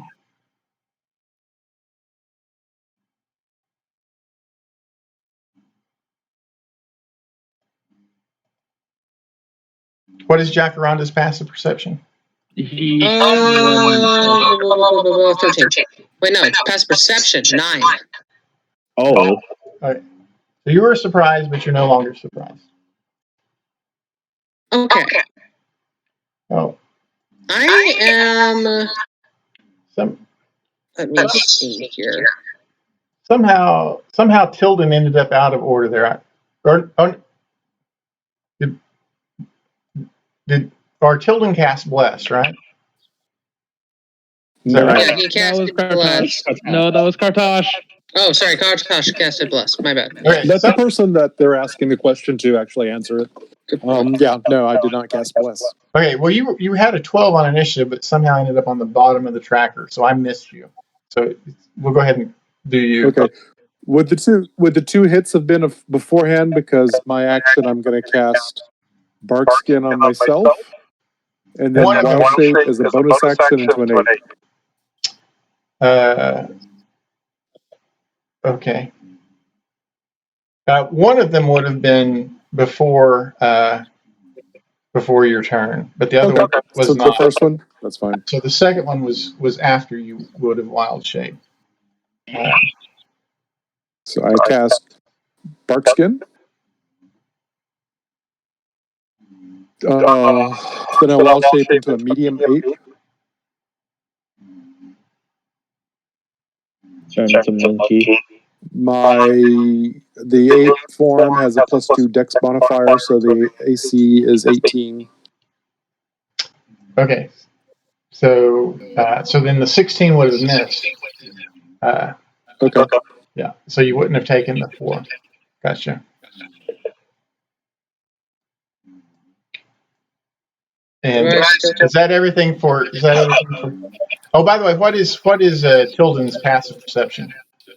15. Okay. Yeah. And then that's going to take us down to. I have a +5 in perception. Okay. What is Connor's passive perception? 14. Okay. What is Connor going to do? Gonna cast Searing Smite as a bonus action and attack the rat next to Kartash over here.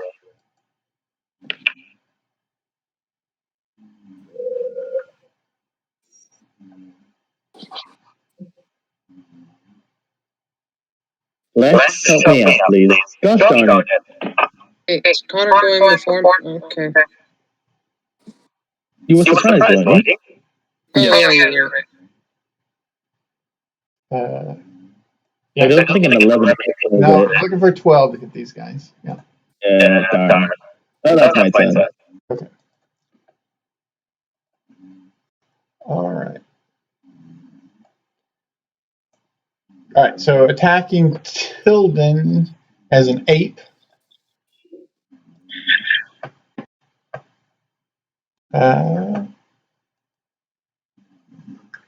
Attacking Jacaranda. 20 for 3 and a DC 10 Constitution saving throw. They hit me again? What? Arm class 20 for 3. Fuck me, dude. Alright. 3 damage. And a DC 10 con save. Correct. Mm-hmm.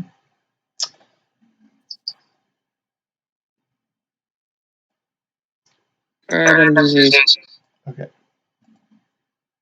Welcome to the club. 14 misses Carnath, right? You're 16, is that right? 15 for Connor. 15? Okay. I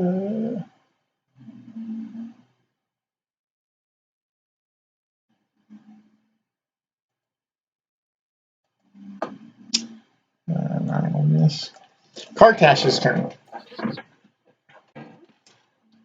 Oh, right. Sadness envelops me as I can't get in a good zone for AoE, so I'm just gonna firebolt something.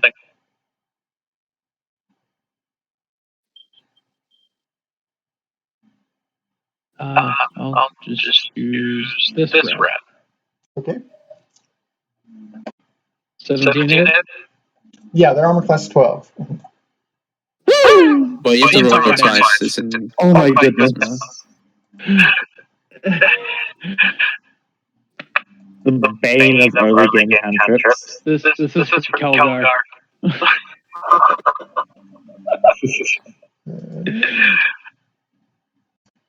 That's all I got.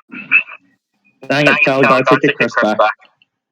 Exactly. Take it back. I don't want it. I don't want it either. Does an 18 hit Connor? 18 does not.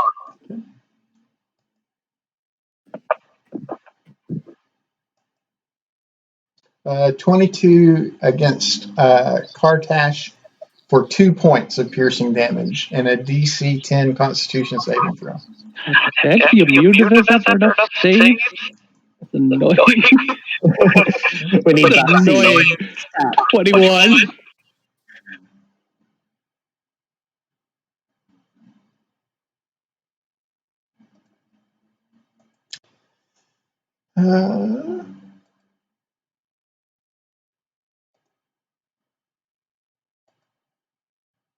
17 to hit Jacaranda. Okay, for I am starting to think the rats are more racist. For 3 points of piercing. And it is Karnath's turn. Okay. I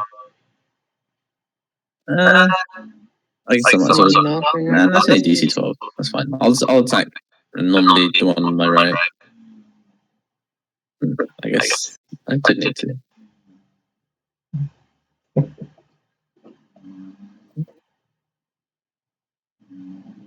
Oh, I can't. That's still 11, so I can't hit that.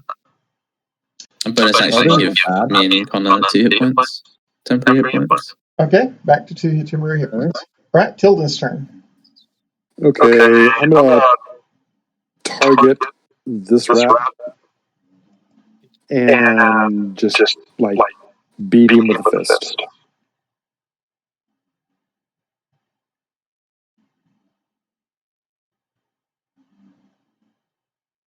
AC 12.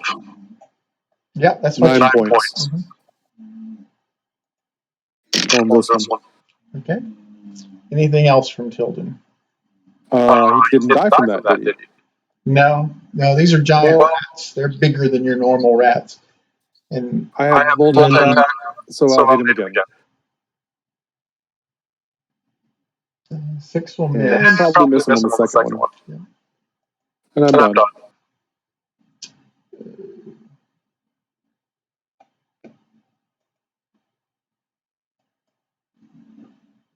Uh, 13 misses Connor, right? 13? Yeah, misses.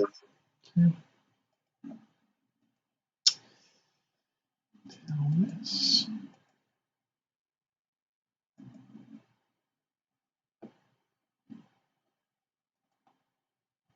Uh, 17. Does that hit the 8? Fucking serious?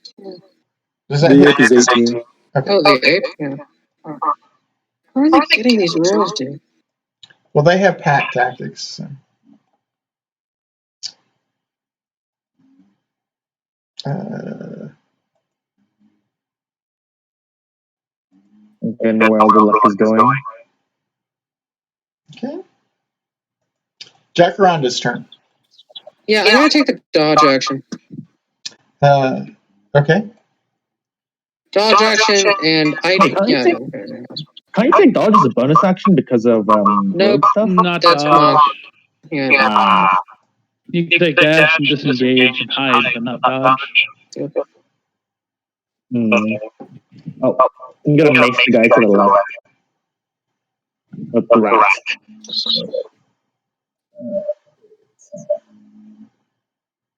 For the usual, please. Thank you. And I still have Searing Smite active. So I'm going to need to roll a con save. Okay.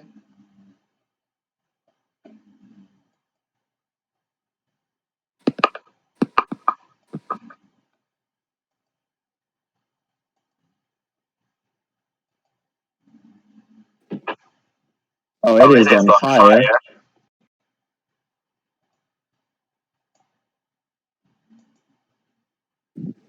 Total of 7 damage, 3 bludgeoning, and 4 fire. It is on fire until it defeats a con save. Or puts it out. Another creature puts it out. Yeah, that'll be my turn.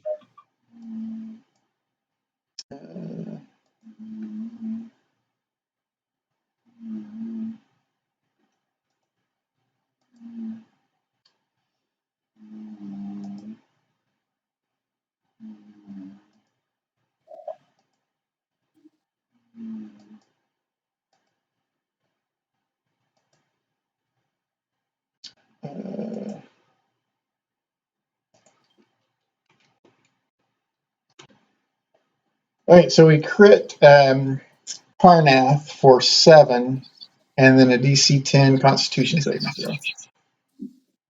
Okay. Is it 7 overall or halved? That's the total roll. So. Oh, okay, so.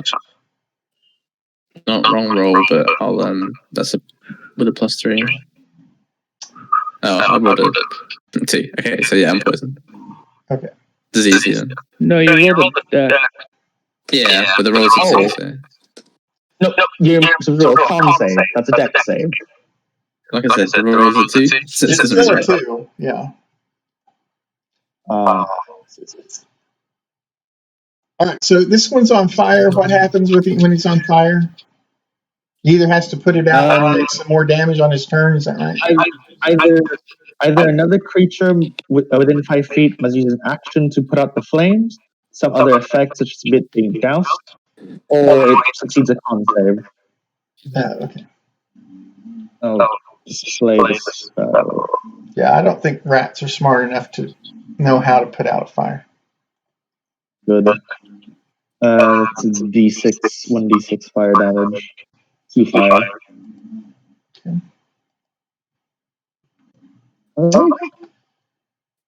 Alright. Yep. 15 misses Connor, right? Yep. Okay. Kartash's turn. Woo! Time for another firebolt! Burn the rats. I'm gonna hit the same rat. Awesome. That's my turn. Okay. Remind me to tell Kelgar when he gets here next week that he may not be the most useful in battle, but he sure does soak up a lot of bad luck. Exactly. He has his uses. A 22 to hit Karnath for 4 points of piercing.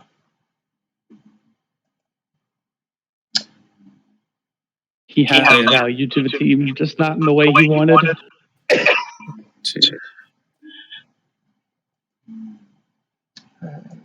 Just realized we don't have really good AoE, do we? There's just not really good AoE until 3rd level.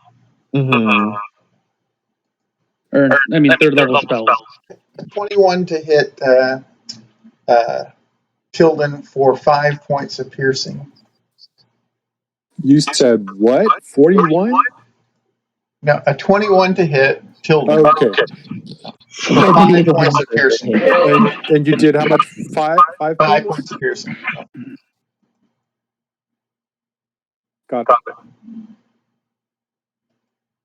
I think next time we should do a marching order with one tank in the front, one tank in the back. Karnath's turn. Alright, and the swing reckless to the one to the right.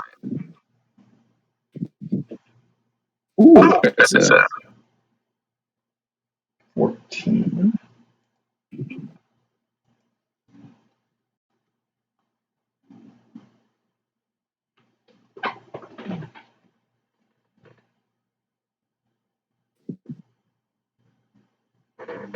Okay. That one actually goes down at that point. All right. Anything else from Karnath? As my bonus action, me and Connor get 2 temp hit points. It just keeps refreshing to 2, you don't get more.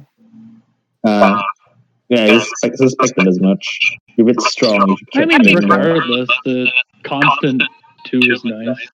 Yeah. The rats don't hit hard, so that is basically absorbing 1 hit. Is it possible to do ready? Essentially, like once it's my turn, we can swap positions, so that Kartash will also be affected by his 10 hit points.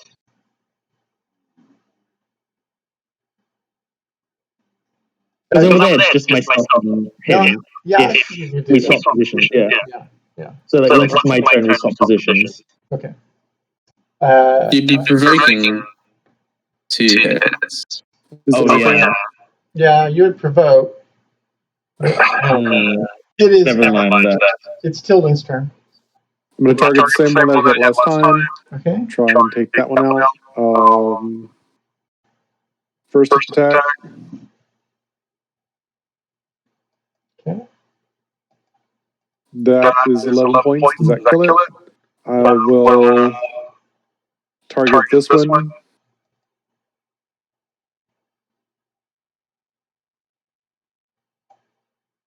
AC 12, 9 points on this one. Okay.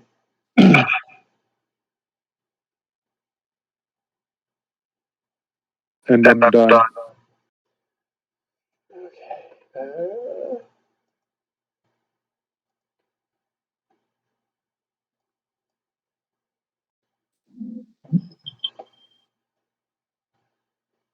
Connor is an 18 armor class, right? Who? 19, I think.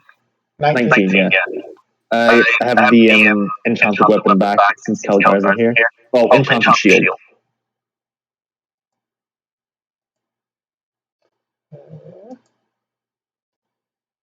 19 to hit Tilden for 3 points of piercing. Okay. Got it.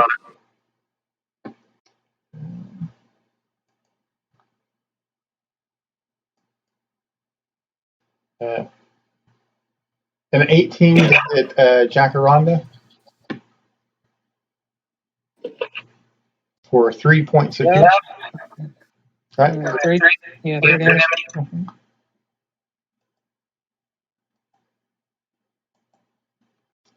A 21 to hit Jacaranda for 4 points of piercing. Is this including the disadvantage they have? Yeah, they have advantage from pack tactics, and that's offset by your dodging, so it's just a straight roll for them. All right. And it is Jacaranda's turn. I have to take the dodge action again. I'm being surrounded by 5 rats. Yeah. All right. It is Connor's turn. Let's set this one on fire by attacking it. As many of them on fire.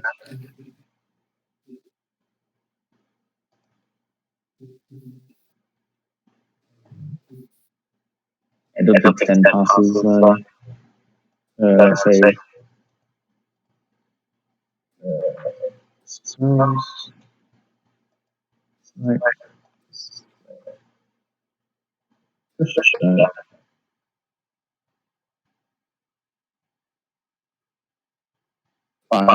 Fire. Okay. And that'll be next turn.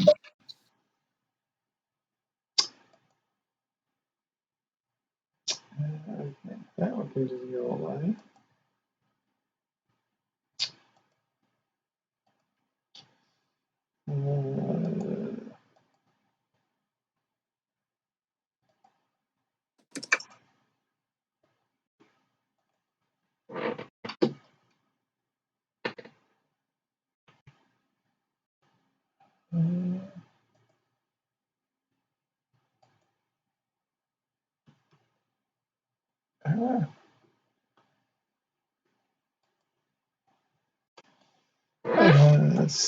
This is a 6. Connor's a 19, right? Yeah. Yes. Okay. Kartash's turn.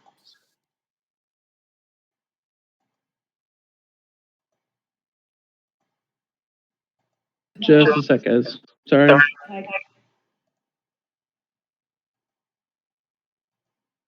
If I can mark these guys.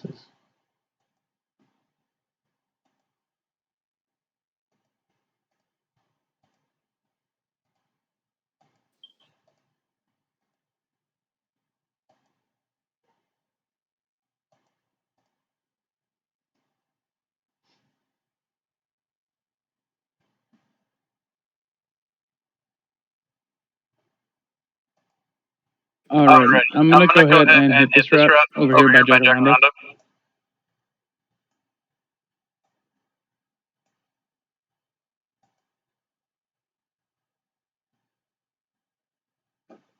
Woo! 3 fire damage to this one. You're attacking with disadvantage. What? You're in melee range, casting a range spell.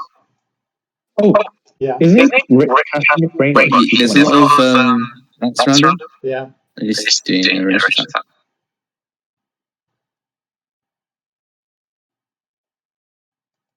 Yeah. So you are attacking with disadvantage there. Okay, let me roll again then.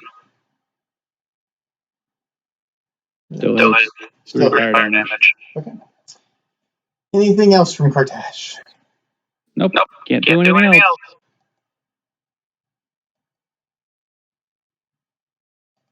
Hey, why are some of the rats have green markers on them? Green means that they are injured. Red means that they're bloodied.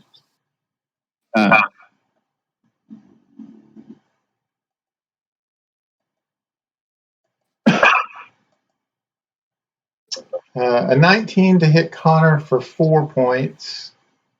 Yep. Remember, you have 2 temporary. So.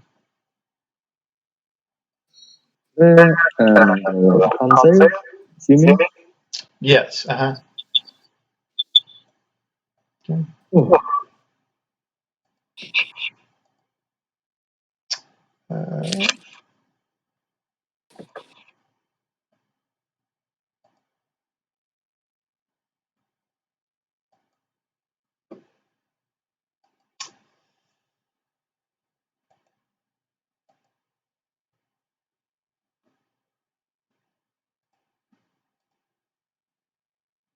12 misses Jacaranda, right? It is. Sorry. He's still in guard faction, is he? So it'd be 7. Oh, wait, no, it's normal, right? Yeah, they have pack tactics, yeah. So it is Karnath's turn. Okay, I'll swing at the injured one recklessly. Okay. 17. Oh, yeah.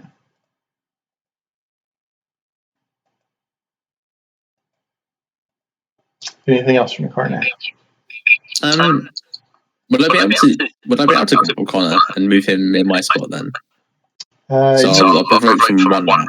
Correct. I'm willing to take the 2 from the other 2. It's forced movement, so you don't. Oh, okay, yeah.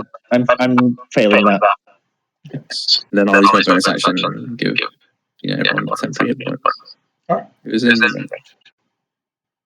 And that's it.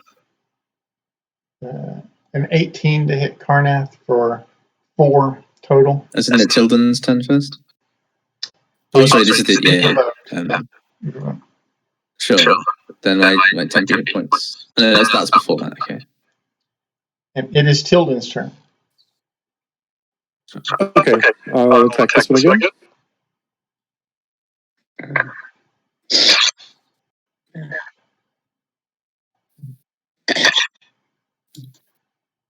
For an additional 5. Okay. I'm going to attack this one, because what I want to do is get rid of that one so I can slide over and not get an attack of opportunity. I may not do it, but I'll try. 19 for 9 points on this one. And I draw an attack of opportunity from it. Okay. 15 misses, right? Yep. I'm done.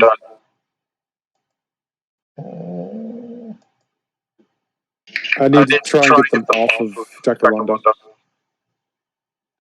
There's a 15 in the Searing Smite. Oh, that passes. Spell ends. But just for that one, right? Should be, yeah.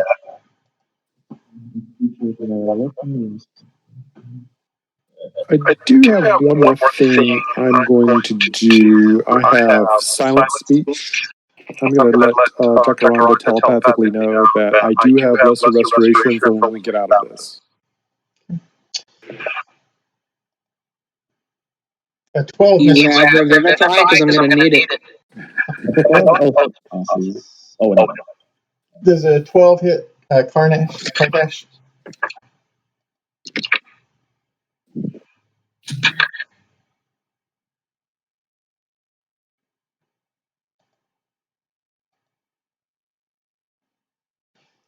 21 to hit Connor. Okay, for 4 points of piercing. And a DC 10 Constitution saving throw. Okay.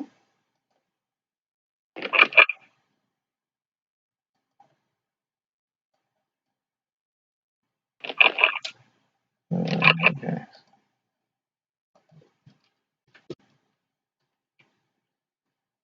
Okay.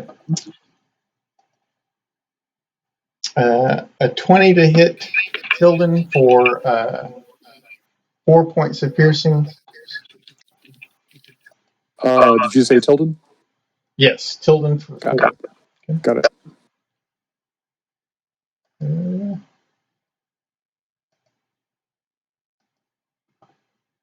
A 17 to hit Jacaranda for 5 points of piercing.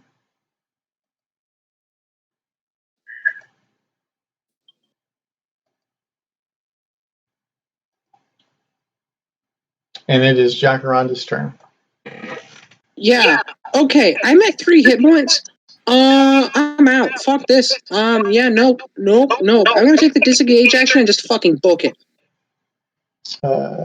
Since it's a small creature, can I get through its space, or how does that work? You could go this way. Those are actually 10 foot wide, right? So that the 2 would block the way north, but you could go south, right? The 2.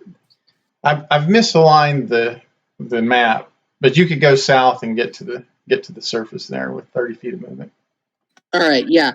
I'm sorry, guys. I'm gonna fucking die if I stay any longer. Good age to run.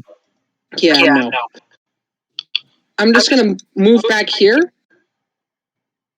Yeah, that's a disengage. That's a movement.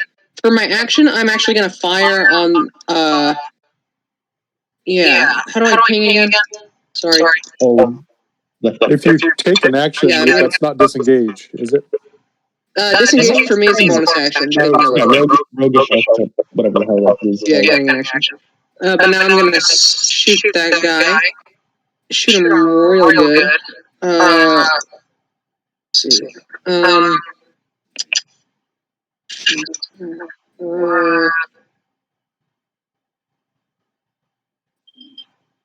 Bang.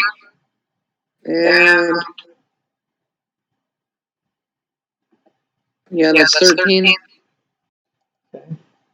I got 4 damage for sneak attack on 3d6 on 2d6. That's okay. All right. You have not had the best of luck tonight. No, it's Belgar's not here to absorb all the bad luck for us. He's our bad luck sponge. He's our indirect lucky charm. Connor's turn. And 13 points did not kill this thing. That's pretty amazing. I'm attacking the one to the It's north. barely hanging on. Yeah.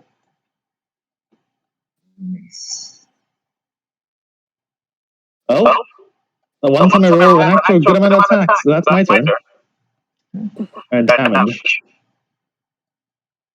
All right. So this Maybe I need the +1 weapon. up here. So that's going to be a crit against Tilden. Wow. For 7 piercing. I turned back into a halfling. Okay. Let's see this one.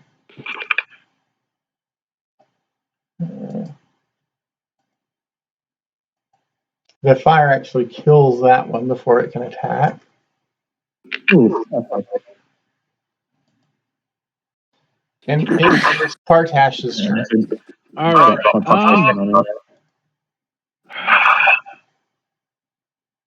Is there a reasonable way I can get at least close to Jacaranda? Well, you would provoke.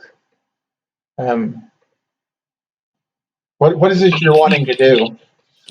Right now, I just want to get close to him. I will use action to disengage if I have to, but I'm trying to get as close as I can to him. At this point, you don't really need to get close to me. I'm out of your sight. You wouldn't be able to see where I am. I just need to get the rats that are on Tilden. Just get rid of them. Well, to answer your question, yeah, you could disengage and squeeze through that corner there through Tilden and by that nearly dead giant rat. Take out the rats. That seems like a bad strategy at this point. Well, if I get away from the rats, then I can start firebolting. That's what I'm after. Well, they're just going to move at you, right?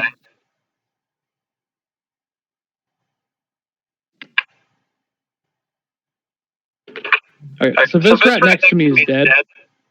Yeah. No shocking grass. Okay.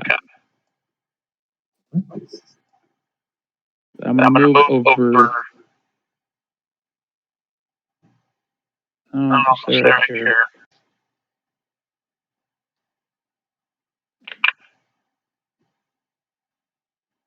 Actually, no. Yeah, I'm gonna move over here. I will do disengage action.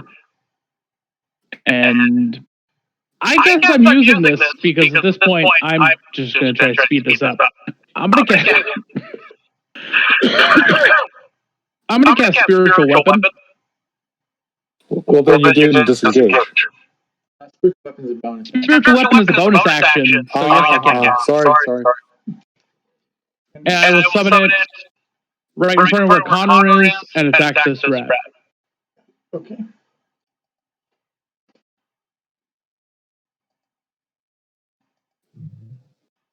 Anything else from Karkash? So 12 damage, or 12 to hit, 6 damage. That's my turn. Okay.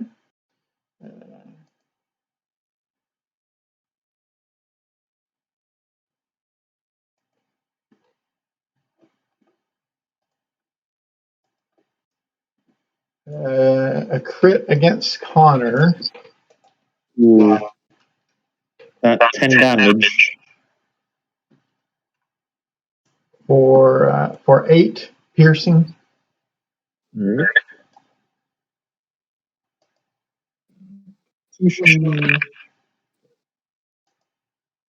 Nope. Blessing isn't saving me here.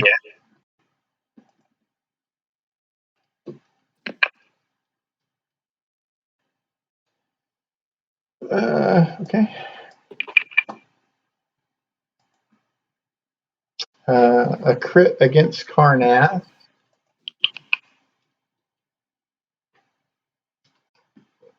For 3 piercing. Sure, down to 1. And then... Oh, and I need a DC 10. Oh, Connor gagged me. All right, so Connor is now diseased as well. Wow.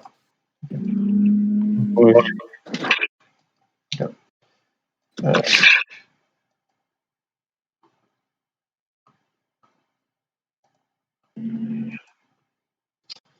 A crit against the halfling.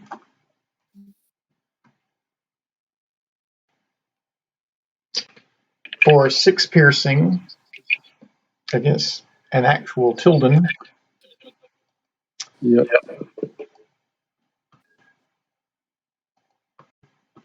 A 17 to hit Tilden. I am 16. Yeah. Okay, for 2 more piercing. And it is Karnath's turn. Yeah, I'll swing at the bloodied one to the left. Let's see.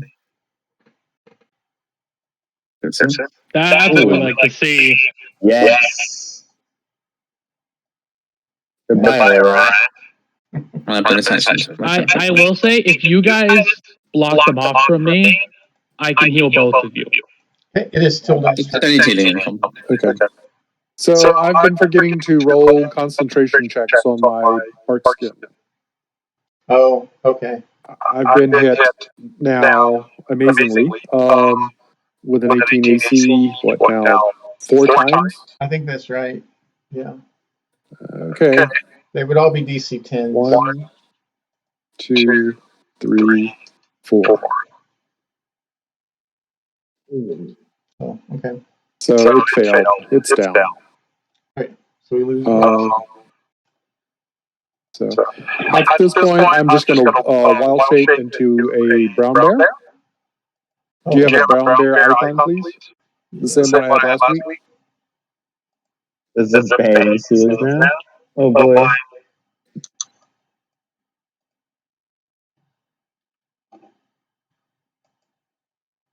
And I will, that was a bonus action to shape change, and I will do a multi-attack on the rats. Let me put my tips up here.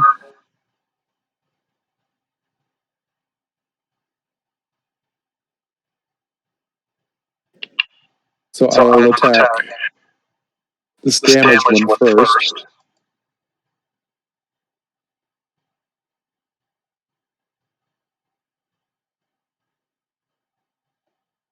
Okay. 6 points on this guy.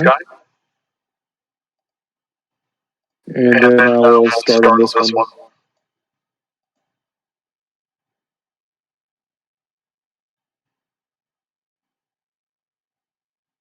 Six points on this one. Oh, okay.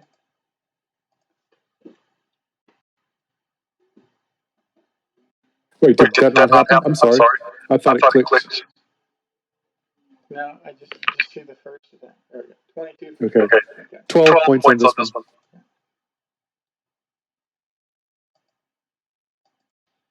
Oops. Okay. 12 points does not kill them. They've got a lot of hit points. They have 14. I'm done. They have 14. Yeah. These are super giant rats somehow. Yep.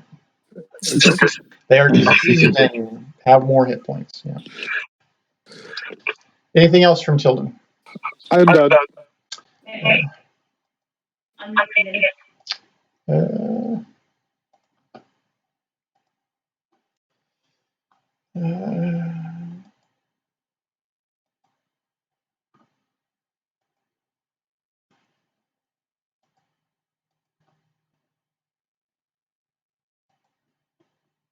A 16 to hit Tilden for 4.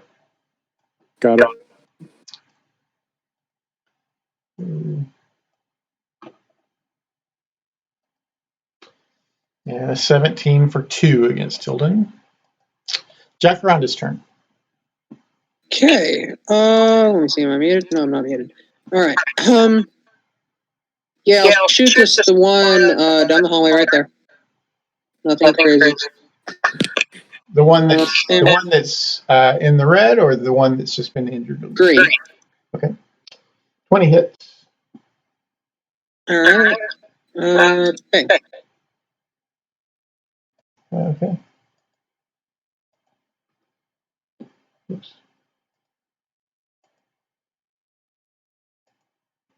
Anything else from Jacaranda?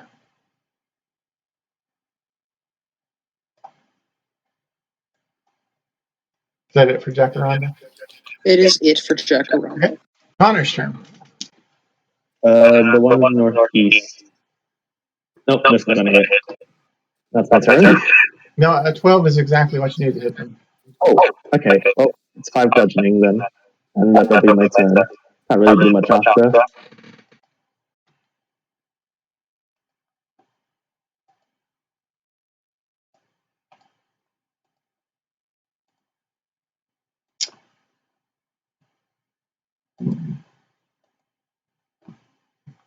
A 15 to hit Tilden for 3. And it is Kartash's turn. 3, you say.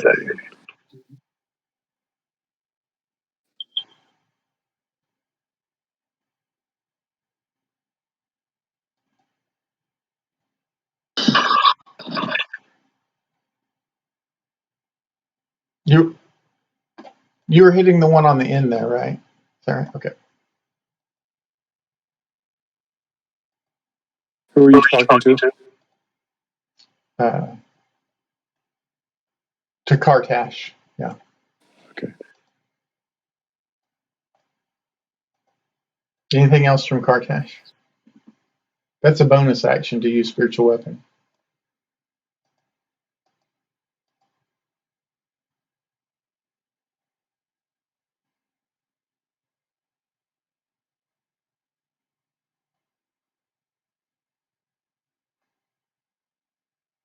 Okay.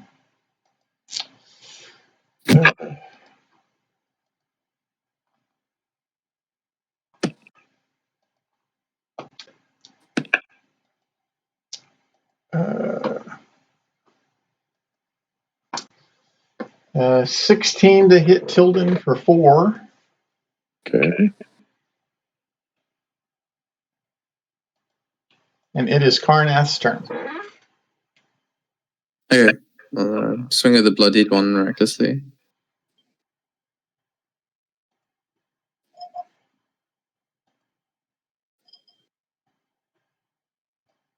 8 slashing, and bonus action 2 temp hit points.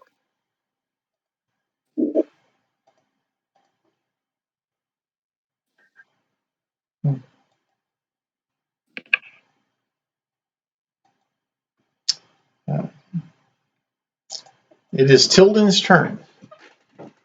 Okay, I will target this one with a bite. Oh, I bet I killed it. I'm going to target this one with claws.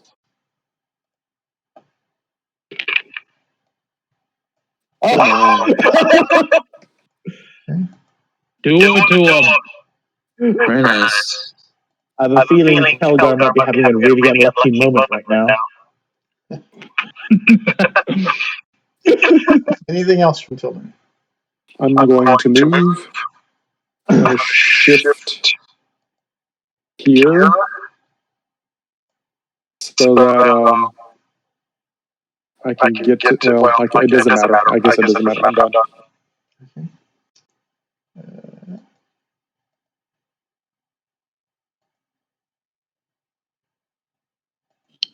It is Jacaranda's turn.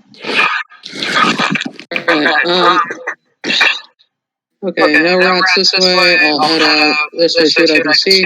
The only one I see is that rat. Let's see, that's 1, 2, 3, 4, 5, 6. I'll stab it.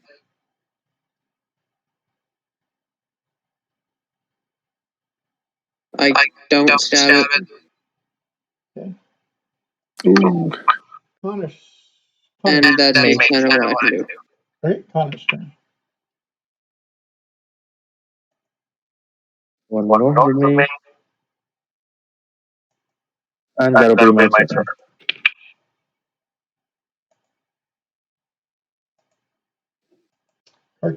Karkash's turn.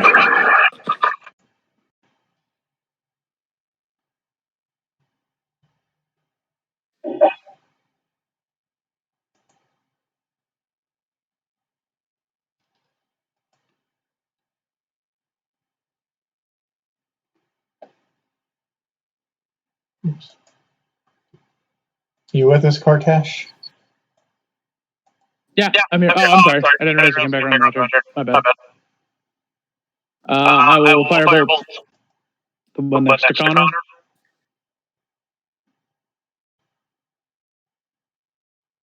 Cool. 7 damage. Spiritual weapon. And bonus action, I will have the spiritual weapon attack it as well.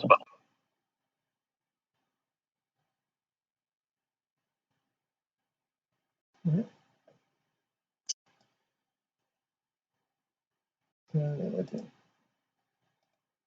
And that's my turn.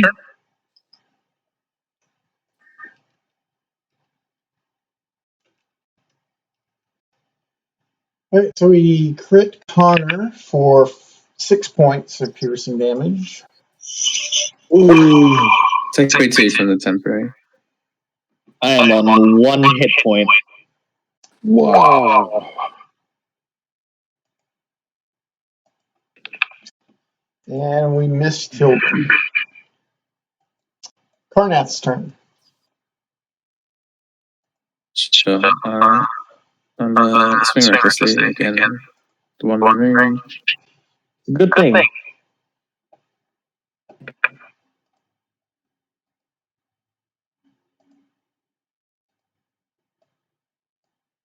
Anything else from Karnath?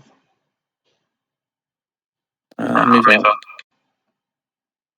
Okay. Can I tell squeeze here? Or is that not? Yeah, you can move there. Sure. I'll do my bonus action to keep everyone within the aura of temporary points. Okay. Although that's probably not going to matter. Okay, Tilden's turn. Okay, I'll target this one, the obvious one right here. How long did the temporary hit points last? Are you asking me? I'm asking Karnath, yeah. Okay. I don't think it says in the effects, but I think there's a sort of a line of temporary hit points in the book, which I'll go read.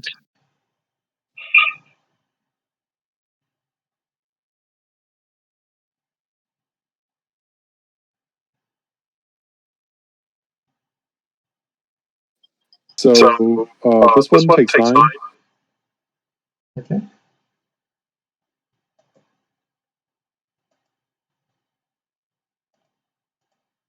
Unless a feature that grants you temporary rest has a duration, they last until they're depleted or you finish a long rest. So a long rest is the answer. And the second attack on that one, an additional 10, that probably kills it. Yeah. And then I looked around for more rats. Oops. We do not see any other rats at the moment. Do I smell any other rats? Well, yeah. There are many of these giant dead rats that you would smell. But yeah, it seems like there are probably more rats slithering around in the area, like underneath the sewage and in the cracks in the wall and stuff. This place is infested with rats. We probably should exit and at least short rest. We got our asses handed to us. Who needs healing? Hello there. Hi. Does anyone else need healing? Who is the next person who needs serious healing? I'm gonna heal myself. I'm going to need it once I go out. I'm not going to turn out. I'm not going to drop my bear form down here. I want to get out of here. I can heal 2 people at once. Who needs a hug? Come here. I do, but in bear form, that doesn't help my regular hit points, does it? Then drop your form and I can heal you. I don't want to change down here in case we have more rats. Then we should leave really quickly and then come back. Okay, well, this particular part of the sewer is kind of unstable, and it triggers a bunch of falling rubble. So that's why I wanted to leave. Did we get out before that happened? Does anybody have stone cunning or proficiency in mason's tools? Mason's tools. No. Okay. Woodcarvers and smiths. All right. So I need a DC 12 dexterity save for 13 or 12. 13 or 6. From everybody? Yes. Mm-hmm.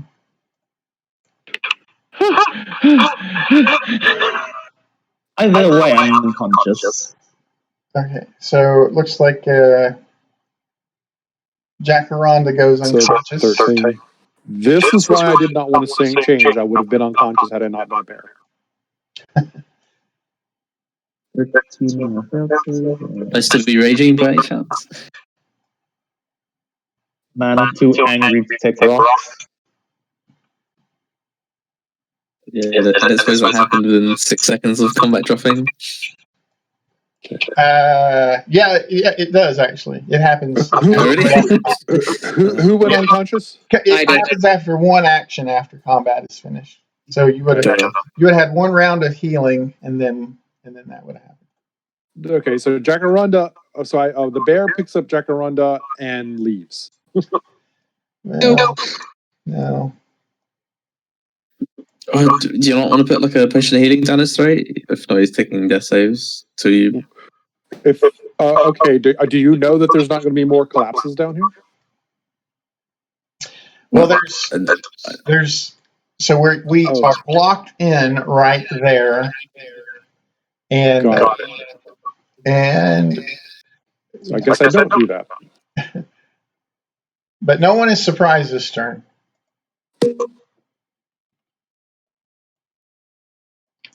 And we have a couple of swarms of rats who come out right there. We will go into initiative, right? Okay, so we didn't have a chance to. Would still be up. Okay.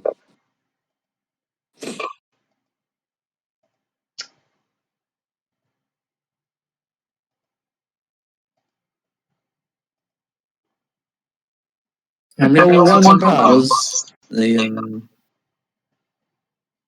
first? I don't know if she's counting by any chance. I'm sorry, what? How many rounds of combat the first one was? I want to say 6, but I could be wrong on that. That's reasonable.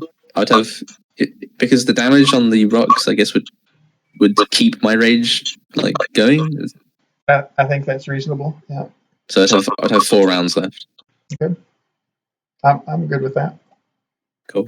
And that's how many rounds we have left on the bless as well, if it's needed.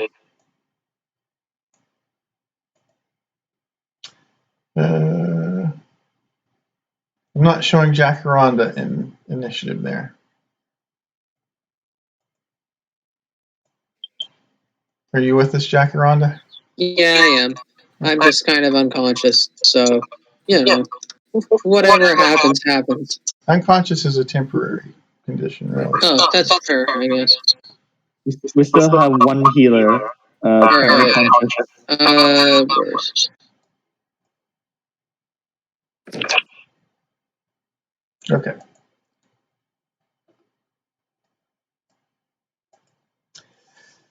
All right, Tilden's first. You see the ceiling collapses there, cutting off the exit, and showering rubble all through the place, and then squirming out of the walls are these 2 swarms of rats. I'm going to get rid of the rats first. That's the greater issue. So I move right there. And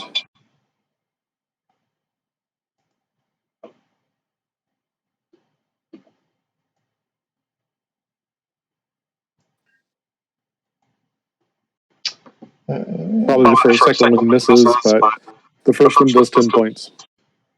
Okay. I'm done. And that's regular slashing, right? Yep, at this level, yes. Okay. It looks like it does about half damage there.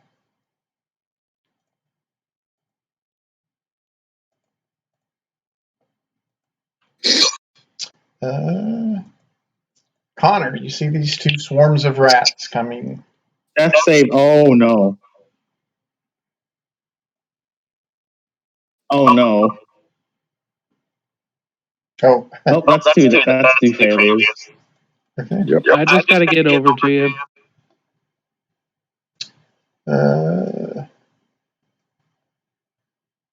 Right. That's my turn. That's all I can do. An 18 to bite Kartash Yeah, I hit. for 3 piercing. I'm sorry, for 5 piercing. Yeah. 5 piercing. Yeah, they're more than half their hit points right now. Half or more. I don't know why I told myself that is half or less. But I did.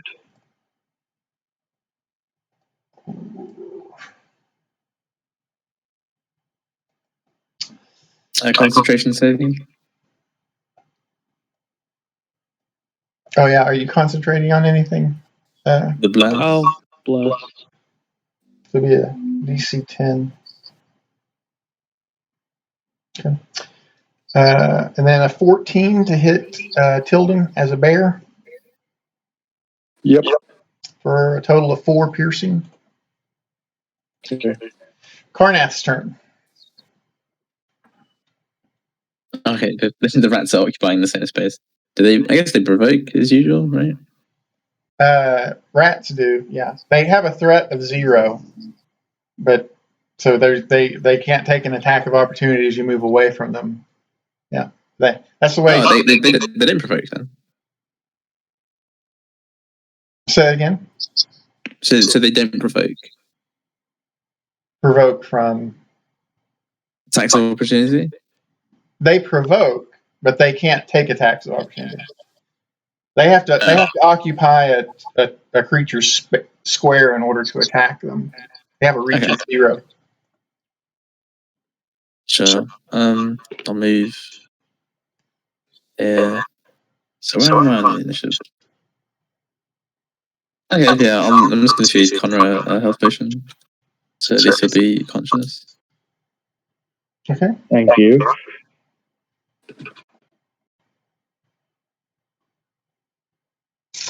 And then bonus action give temporary hit points. All right. And it is Kartash's turn. I will run up to Connor. and I will cast first level Cure Wounds. But I will also use Twin Spell to cast it on myself as well. So Connor, you and I both heal for 11 healing. I was going to suggest getting the tiefling up. I can't get all the way over to him. Yeah, it's still a range. Oh, Cure Wounds. Got it. Wow, it sounds like tiefling racism to me. I literally can't get close enough to you because of the giant ass bear. Sounds like self-rationalization. Oh my god. You want to blame somebody? Blame the bear. That's all I'm saying.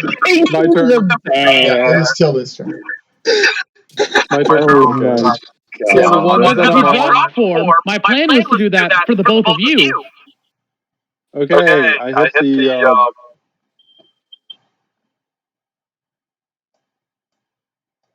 5. Are they still there?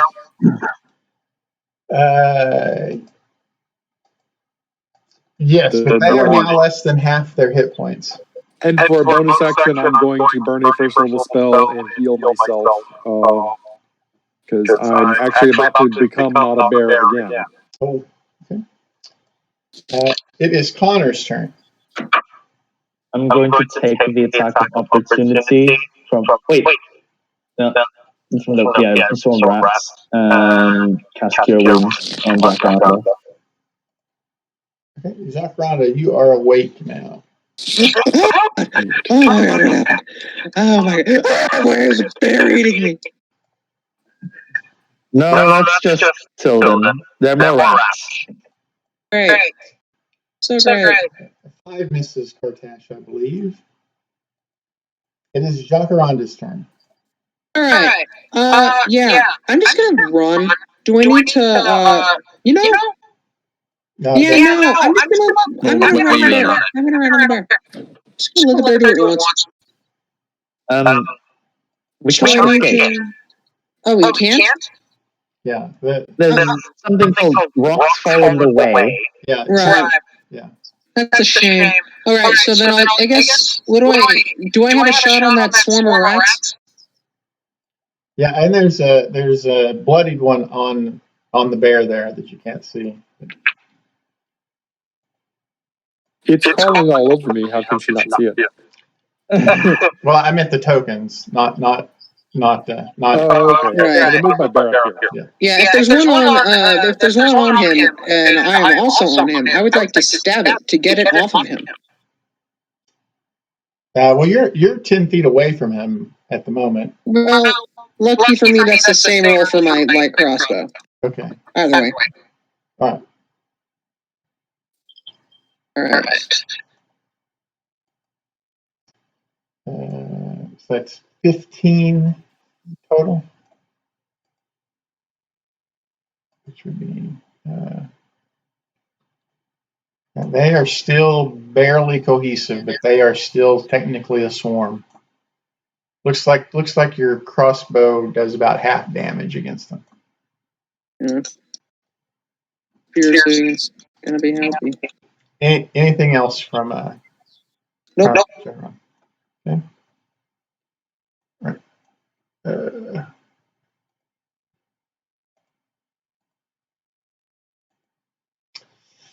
A 4 misses the bear. Karnath's turn. Alright, I'll swing recklessly the one on the bear.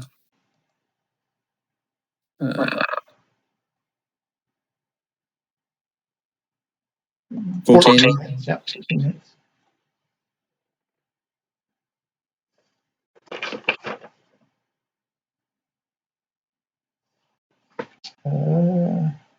Okay. I can't tell whether or not they died. Yep. That's cool. Nice. I'll do my bonus action for the temporary hit points, and I'll move on the other side of Kartash. Okay. It is Kartash's turn.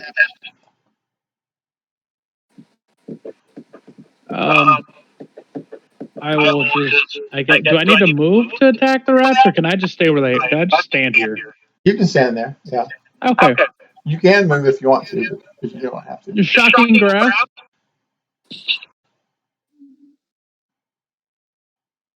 A 10 is exactly what you need to hit these guys. Yep. Awesome. 7 lightning. Yeah. And then my spiritual weapon as well. Another 8.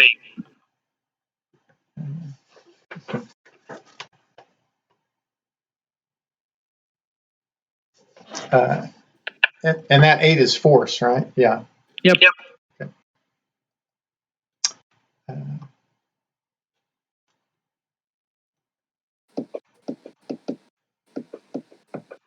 Okay. The lightning and the force all seem to be fully effective. Tilden's turn.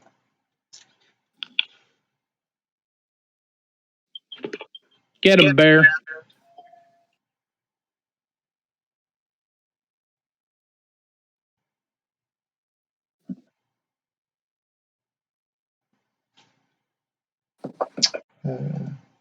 Bite and claws combo. Yeah. All right. So that is going to take care. Okay. And actually, yes. You went mute. Yeah. Sorry, I left off the robo at the other end. All right. So we don't even hear any squeaking or see any movement or anything. It seems like we have, if not completely eradicated the rats, then there's only a couple around at the most. But there is a distinct odor that is starting to fill up in this cut-off cavern. So we probably need to get through this rubble pretty quick. A grizzly bear can dig out pretty fast. No, don't fireball. I will dig us out. Okay. Is anybody else going to help you in some way? Sure. Anything mechanically? What would you want from them? Me and my 8 strength will watch. Like athletics or just the most obvious is athletics. Yeah, but you can help in some way. I'll do my own separate one. Can I use persuasion to be encouraging? That would be help. You'd be giving him the help action. Yeah. So roll me some athletics checks with advantage there. The bear does not have athletics, but he does have a strength. Yeah, everybody has strength. Yeah. 20 from the bear, 17 from me. Okay.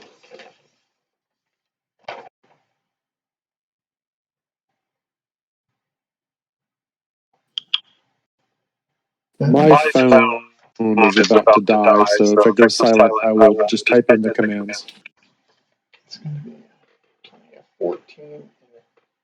I think there should be one other person around who isn't either helping or digging, right?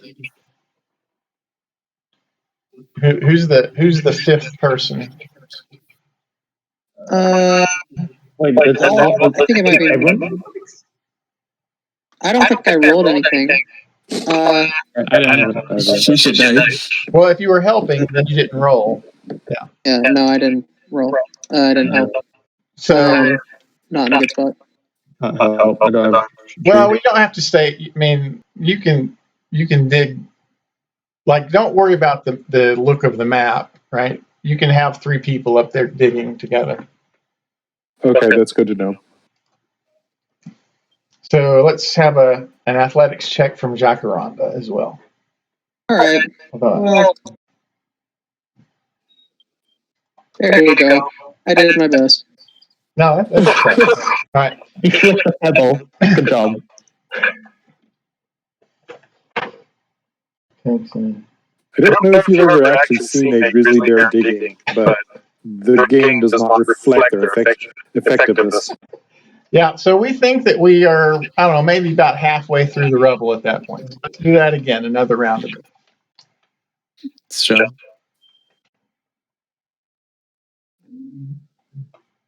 Another athletics check? Yeah, unless you have some other way to help dig. I don't think Smith's tools I'm just going to use the help action. Well, if he helps me, that's a 24. Yeah, but so two people could be helping, and then we would need the fifth person doing something other than helping, or they could do their own athletics check. They may have some other way. I don't know, some spell or something that could move Earth, for example. There, I think me and Jacaranda help Karnath and Tilden, and then Connor just does an athletics. Okay. Yeah. That's probably best. Yeah, so we don't really make much progress that round. So we need another one of those.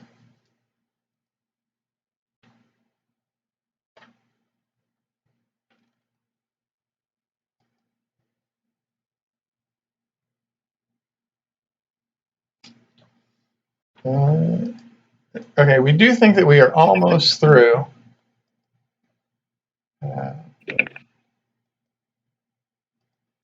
But the buildup is now become quite toxic. So, that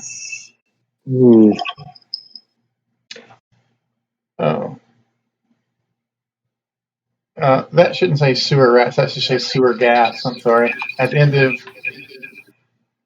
no, that's the wrong thing. Wait.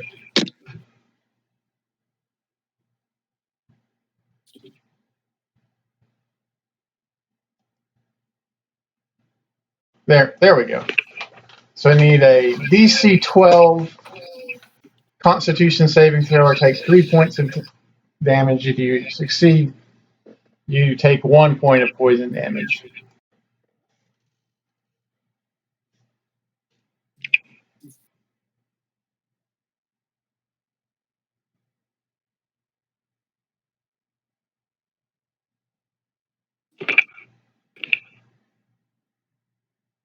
Oh, yeah, I did take that. Okay.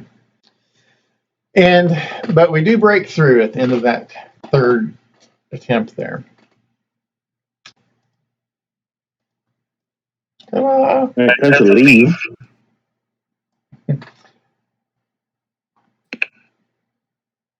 Where's the bandits?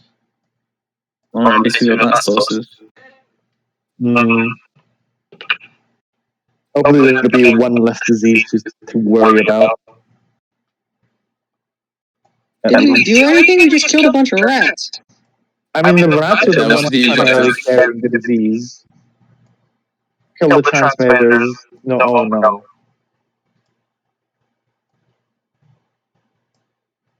All right. So as we break through, we find ourselves face to face with 5 machana. 4 of the machana look like there's a like a pet rat scurrying around with them. So this is one. Looking familiar. Yeah, kind of like a familiar. The 5th one looks like he might be sad, like maybe his familiar was killed. I wonder who killed it. Meow. Fuck.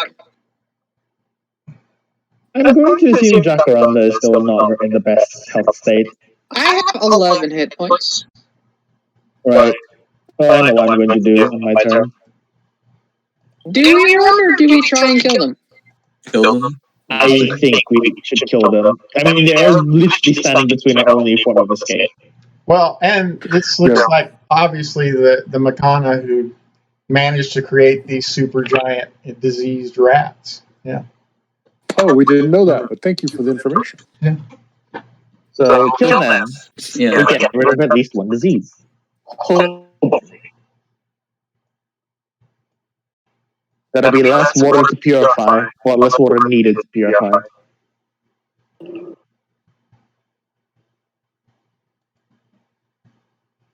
One, 2, 3, 4. Ooh, a shatter spell would be great right about there. That would be perfect, actually. I'm not showing Jacaranda in initiative here. Oh, that's odd. Did I not draw here? I don't think you rolled. Just not rolled it. Yeah. Oh, there we go. There we go. He wants to sit this battle out. Apparently not. Okay, Jacaranda. You Well, march through the shit. rubble, and there are 5 machana looking at you guys. They look. Are you fucking kidding me? I'll shoot one and fucking hide behind the bear. It'd be nice to know what the hell they're talking right now if we had a certain tiefling barbarian.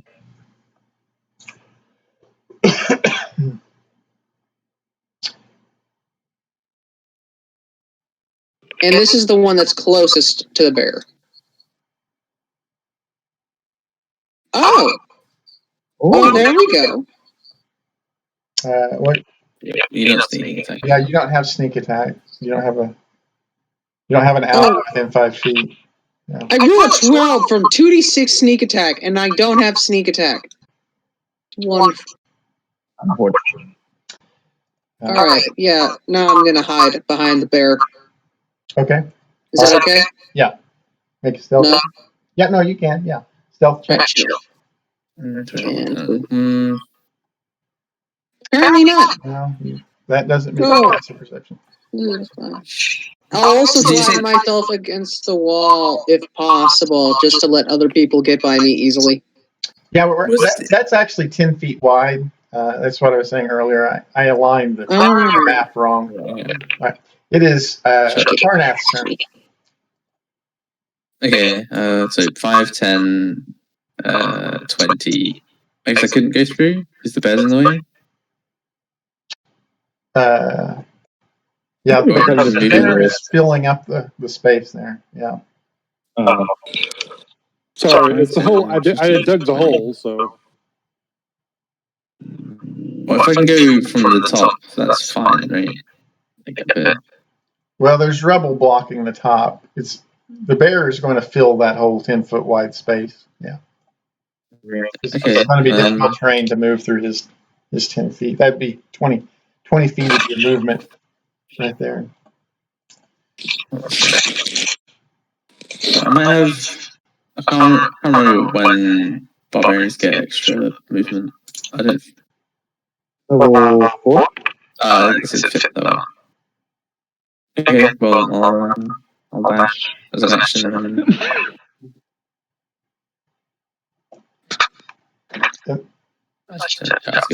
There's actually a space above that one machana there. Okay. Yeah, that works. I'll rage as a bonus action. Okay.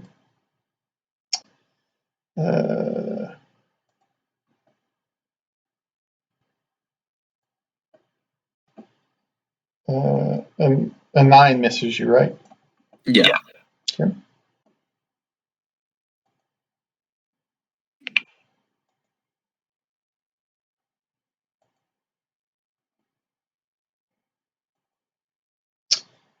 The bear's turn.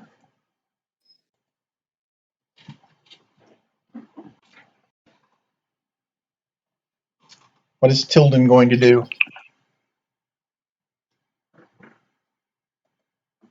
You with us? Yeah.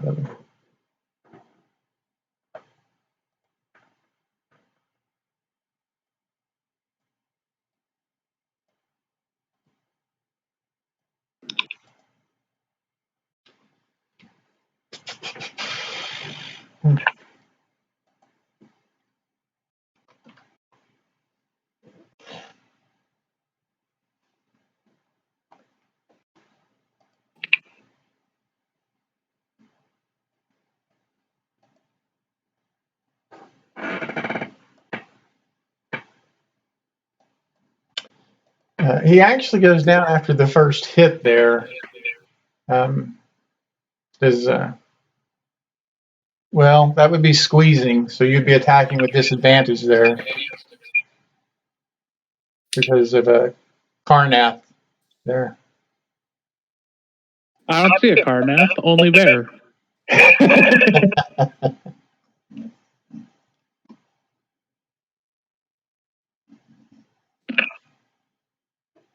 Okay. Connor's turn. Cure wounds and Jacaranda, and that is my turn. Okay. This Contact one in the back here. Yeah, there are 4 there. Yeah, I'm going for the one in the way. This one. Okay. And I am gonna guiding bolt.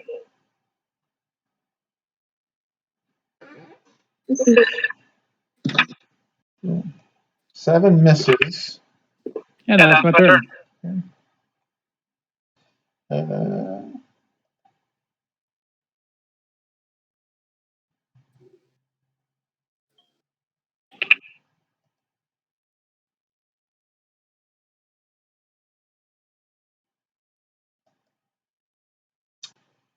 16 to hit the bear.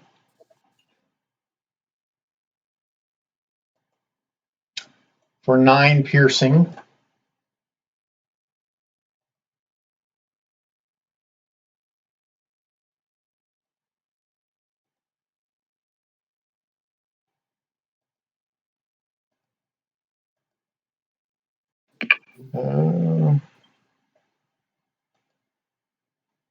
Uh, 11, I believe, misses the bear.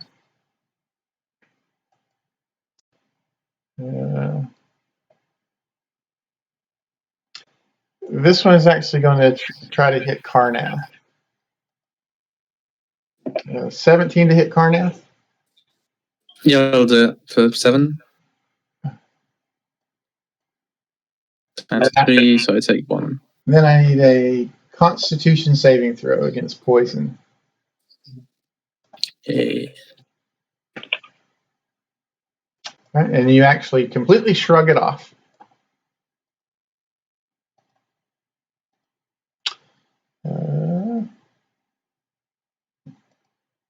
Jacaranda's turn. All right. Yeah, I'll just shoot the one in front of the bear. That seems like a good idea. Well, the bear's next to him actually this time, so. Yeah, you'll have sneak attack this time. Mm-hmm. Well, watch as I get no damage. Nah. Decent. Yeah, it's not bad. Anything else from Jacaranda? I think I'm good. Okay. Karnath's turn. Alright, so I guess the blooded one.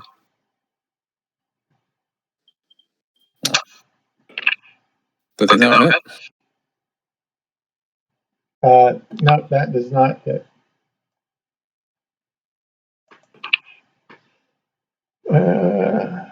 Okay, he's going to attack Karnath.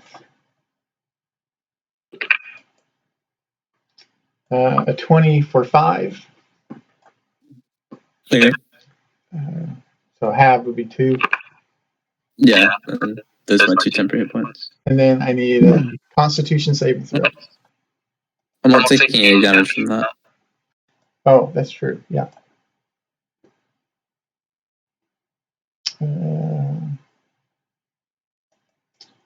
Tilden's turn.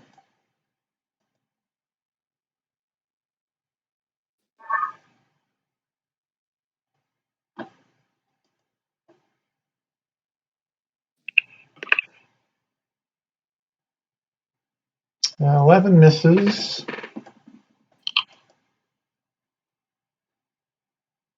Or a 9, I guess. And do you have a way to wait? Why do we have 2 claw? Is it bite, claw? Is it 3 attacks for him? Okay, all right. So the 9 will miss. Yeah.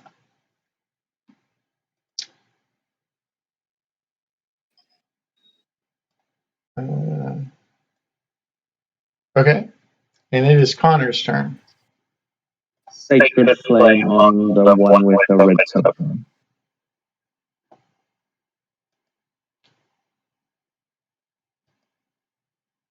Okay.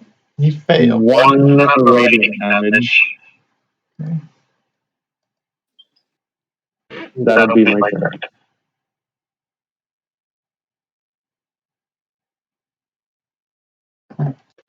Okay. Kartash's turn. I got one more try of this. This one in the back. Guiding bolt. Guiding bolt. Please. Yes. I hope. The 16 hit. Yes. 14 radiant damage. And the next attack on him has advantage. Okay.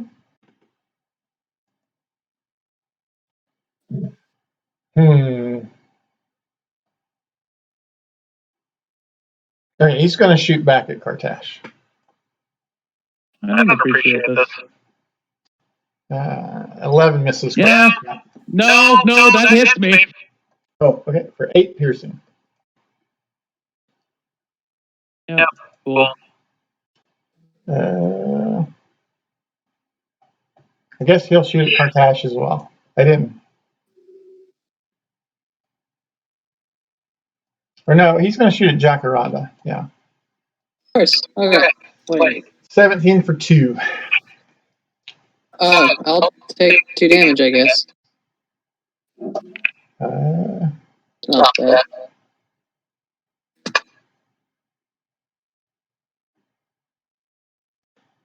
He is going to attack.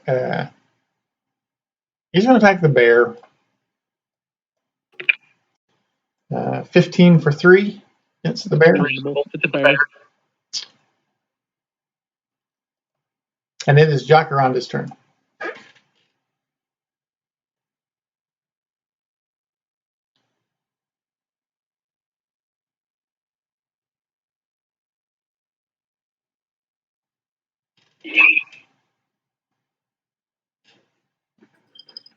You with us, Jacaranda? Yep. All right. I set one up nice and pretty for you. Got advantage on the attack and everything. You know, I can't let his hard work go to waste now, can I? Cost me 2 fucking spell slots, basically. Come on, max sneak attack. I mean, It is unfortunate. But, you know, damage do be damage when it's sneak attack. That's damage. That's what I wanted to see. That's... Anything else? Okay. Yeah, that's damage. Yeah, he's gone. I'll hide. Okay. It is Karnath's turn. Doesn't make sense.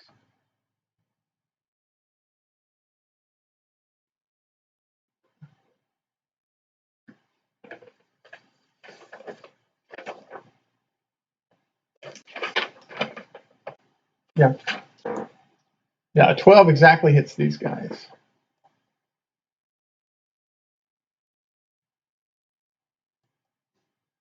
Which one are you hitting? I'm sorry, Josh.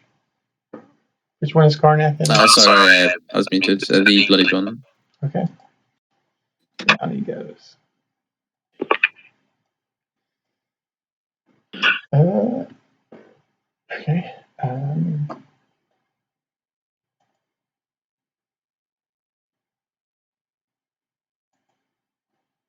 It is Tilden's turn.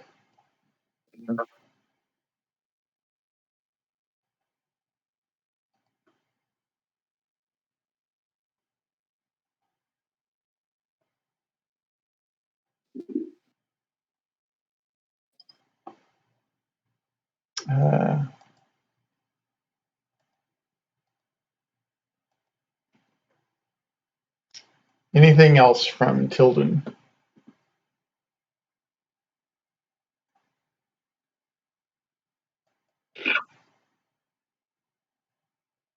Okay. All right. And it is Connor's turn.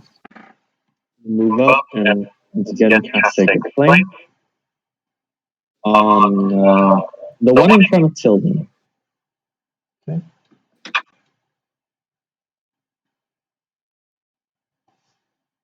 Alright.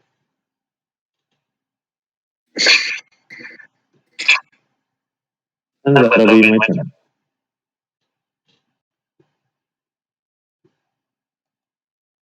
He's bloody now. Okay. It is Kartash's turn.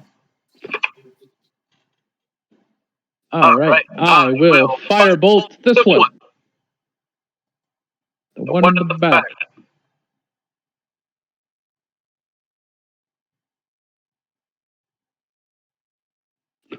Nine fire damage.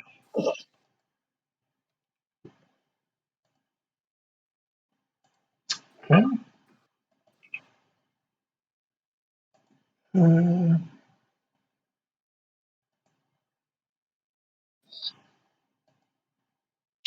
21 to hit Karnath.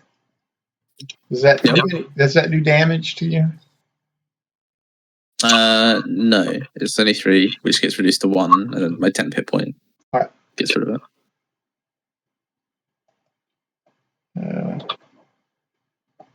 Let's see, he needs to. Okay.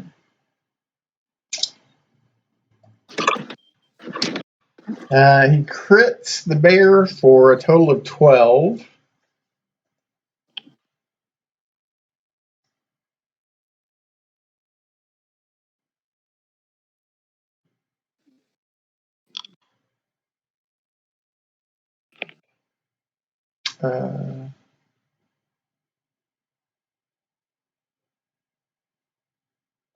Reroll it because of what? Yeah, is there an ability to? Opening luck, right?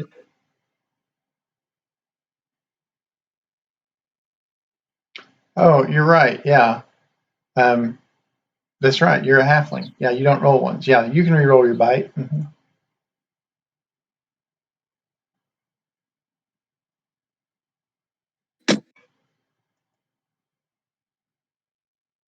Yeah.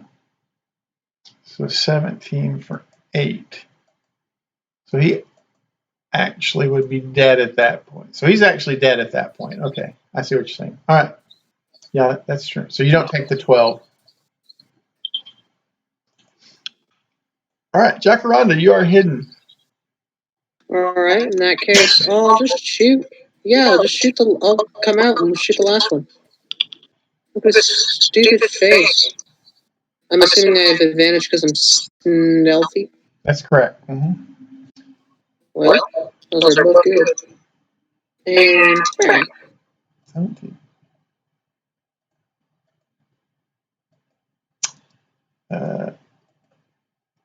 Okay, so a couple of things. The first one is that, yeah, sewer plague, this was the real heart of the sewer plague. So you may not have alleviated it, like there may have been some rats from here that got out into other sewers, but it's not going to be at nearly the severe epidemic that it was. The other thing is you could probably study these rats and find out something about medicine if you wanted to spend 1 to 3 downtime days to do that. It would give you a +1 on medicine checks is what it would do. Just so mechanical. May I suggest something that could be quite interesting? How about we take... So, we have, at least for the most part, we can assume that the machina only spread the poison when they hit somebody, right? Yeah, it is in particular it is a melee injury. Like when they were firing their light crossbows, it did not proc the poison. So they have a gland and a duct in their wrist that causes this sort of viscous fluid to flow down upon their melee attacks. And then, so it has a recharge as well, because once that's expended on a hit, it takes some indeterminate amount of time for that viscous fluid to build up again on their melee attack. And so knowing that, carrying one of these bodies holds no risk at actually infecting anyone. That's correct, yes. Are there visible cysts on at least one of these bodies? Yeah, these are clearly machana. Yeah. These are Let's take one of these and prove that it wasn't the tieflings for some time. Like, so in particular, they all have dark vision, even though they were originally human. So their eyes have been visibly changed to enhance them to give them dark vision. Is that a new sort of trait? Or was that just inherent in all of them? That's a very common trait for if a creature did not originally have dark vision, then like the original guard back in the first session. Remember, he had his eye socket had developed an ocular implant. Oh yeah. So that is a very common adaptation that they will manifest. Fair enough. So, I suggest we take one of these bodies to the surface and show that these were what was causing these are what is causing the poisoning in the waters and the sicknesses and the plagues to run wild, and prove that it's not the tieflings. Well, he said it was the machana or the tieflings, but yeah. But that's my point. We prove now that it is the machana, not the tieflings. Can we still kill him? The tieflings or the guy? The guy. I feel like that we shouldn't necessarily take that off the table. Well, how? Honestly, after the conversation, I'm on board with this idea. There's going to be repercussions. But this requires more than you and me to agree to this. So, come on. I'm a religious guy. Like, I think the best solution in terms of like assassination is keep that as the last resort. Because right now he's not belligerent. I'm not saying we do it right now. He's been helping us, so I don't see why we would do that. This alone is going to help. At the maybe. Yeah. Once all this over, showing that the machana doing the poisoning is going to hurt. We could spread a rumor that it was him who was doing the poisoning. And he is a machana. That could be quirky. I don't understand. I hate this guy as much as the next person, but I don't understand exactly what we gain from that, short of just possible riots and people killing him. He could potentially be an issue later. He's a liability. He could, but by that logic, so nothing he's done has proven that. Yeah, like, he hates tieflings and other minorities. Yes. Has he done anything yet? No. What's I will say he hasn't done anything directly. Has he heavily insinuated that they need to be maybe the ones behind the poisoning, which may or may not have led to possibly other people doing things against the tiefling community? Yes. He says something evangelical about it. He didn't go out in public and start spreading it. Yeah, no, he wouldn't. If people are coming to him, he's not going to hold back. Yeah. Like, he hasn't said or done anything yet, even in the evangelical sense. So he's doing it for right? If someone were to approach him and ask, hey, could you give me a detailed history about tieflings? He'd say, sure, here you go. But he's not going out like on a crate going, okay, so look, tiefling bad. Right. So for the time being, he's more helpful than hurtful. I will say the whole like stopping him will be more of an option if he actually becomes harmful. Yeah. You guys are all saying he's helpful and harmful, but I'm the tiefling. I'm the one that's actually at risk from this shit. If he like starts a riot, I'm the one who's going to be thrown out of town.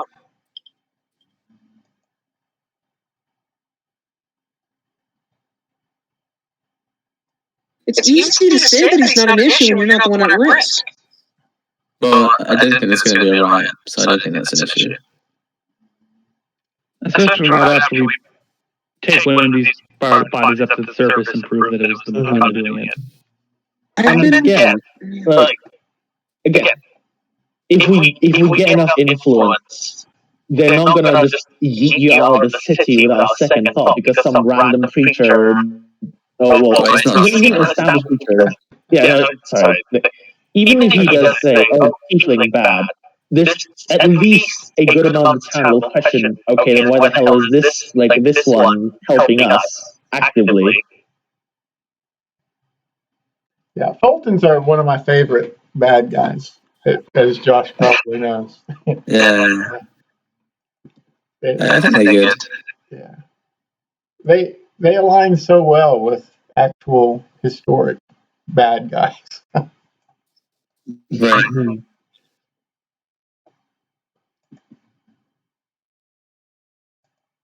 I'm not saying I'm not on board with killing this guy in the future if it proves absolutely necessary, because I totally am. I mean, I'm not going to commit a crime. But that's when it proves necessary. Yeah. Right. But I mean, again, I'm not going to commit a crime when it proves necessary. I'm not saying we assassinate him. I'm just saying we spread rumors that he's a machana and we get him to lose all his influence. No, here's the thing. What do we gain from it? Yeah. We gain him not being around to constantly threaten me and people like me. But what is okay? Here's the thing. If we spread the rumors, right? Sure. Okay. We get rid of him. How many more others are like that? He can't be the only one, can he? He's not the only one, but he's the one that's well established. For now, but as soon as if he gets taken out of power, the next person under him more than likely has the same beliefs and is almost as well established in this town, and the problem continues. The problem Not if we're smart about this. Not if we're smart. How? He just killed his entire inner circle? No, if we're smart what we about do it, is we say him around. What we do is we say that he's a machana, and the reason that he hates tieflings is because he's a machana. Therefore, we equate hating tieflings to being a machana. That doesn't make sense because he's been hating tieflings beforehand. Well, yes. Well, maybe he's always been a machana. These people don't know anything about the machana. I mean, Anything you say for years, right? I mean, they don't know anything about machana. They're also not scholars. Yeah, they're not stupid either.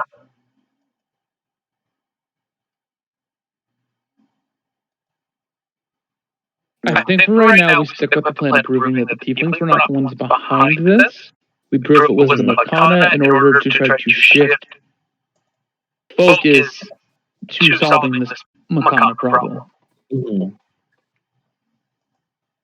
And we can revisit the idea of doing something about Stoutheart later. Because I'm not saying something may not need to be done, but at least right now, by proving that it wasn't tieflings, gets a lot of people, or at least should get a fair amount of people on our side for dealing with the machana. Mm-hmm. I've been a tiefling my whole life, and I've experienced this discrimination everywhere. It doesn't go away just because you do something good. It's just like, well, it wasn't the tieflings this time. The second something else comes out, well, guess it was the tieflings. Let me jump in here real quick. I know this is a change of subject, and I apologize because I like this discussion, but I don't want to forget. So Carl has one set of the splint mill ready by the end of the day here.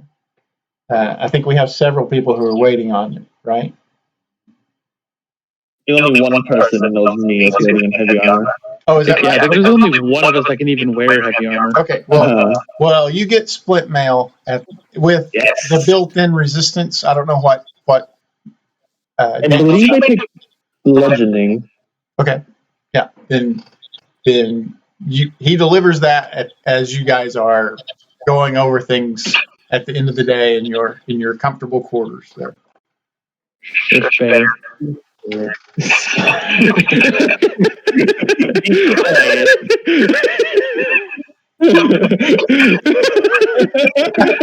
Yeah, bear, fur is murder. Why are you wearing fur?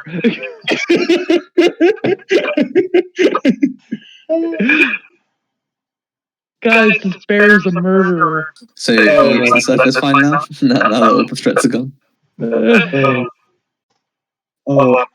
I need to. So did they have anything on their bodies? Just crossbows and scimitars and then like some leather armor. Yeah, nothing. Sure. Yeah, nothing special. Nothing helpful.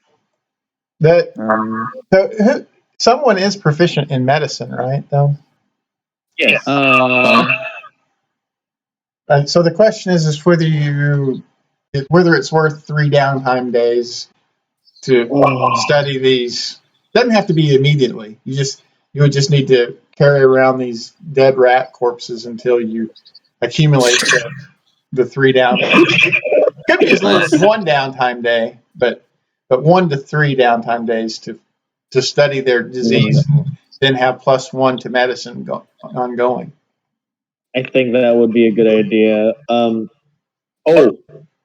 Speaking of, is it possible to write a letter to my mentor asking, could you, by chance, send over a couple more people to help with the epidemic? Preferably a bunch of clerics with purify food and water, also lesser restoration. If I have to, I will burn a renown for this. Yeah, that brings me to another point that we never really got to as far as things that are going.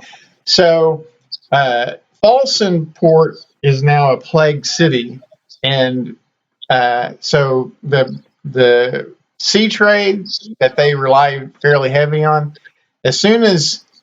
so any ships that do dock, as soon as they hit port and find out that there are plagues ravaging the city, forget about it. That's not even including the machana problem, just the plagues.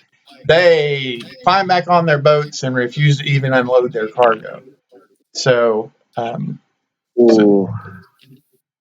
right now we have no way to get that message physically to the mainland unless we do something.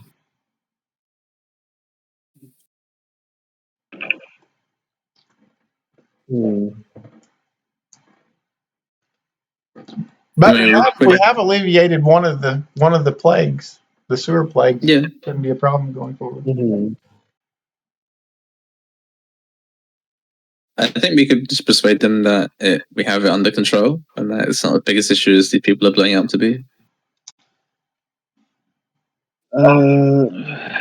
I think it would be possible to at least just have them send one message, with a convincing argument.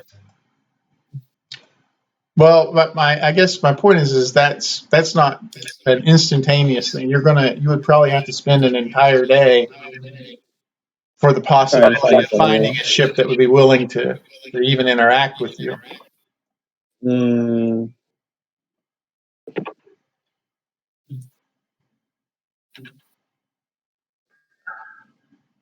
That is a pickle. Yeah, so that's kind of the point. Is there are so many problems that you have to kind of choose where we're going to intercede. Right.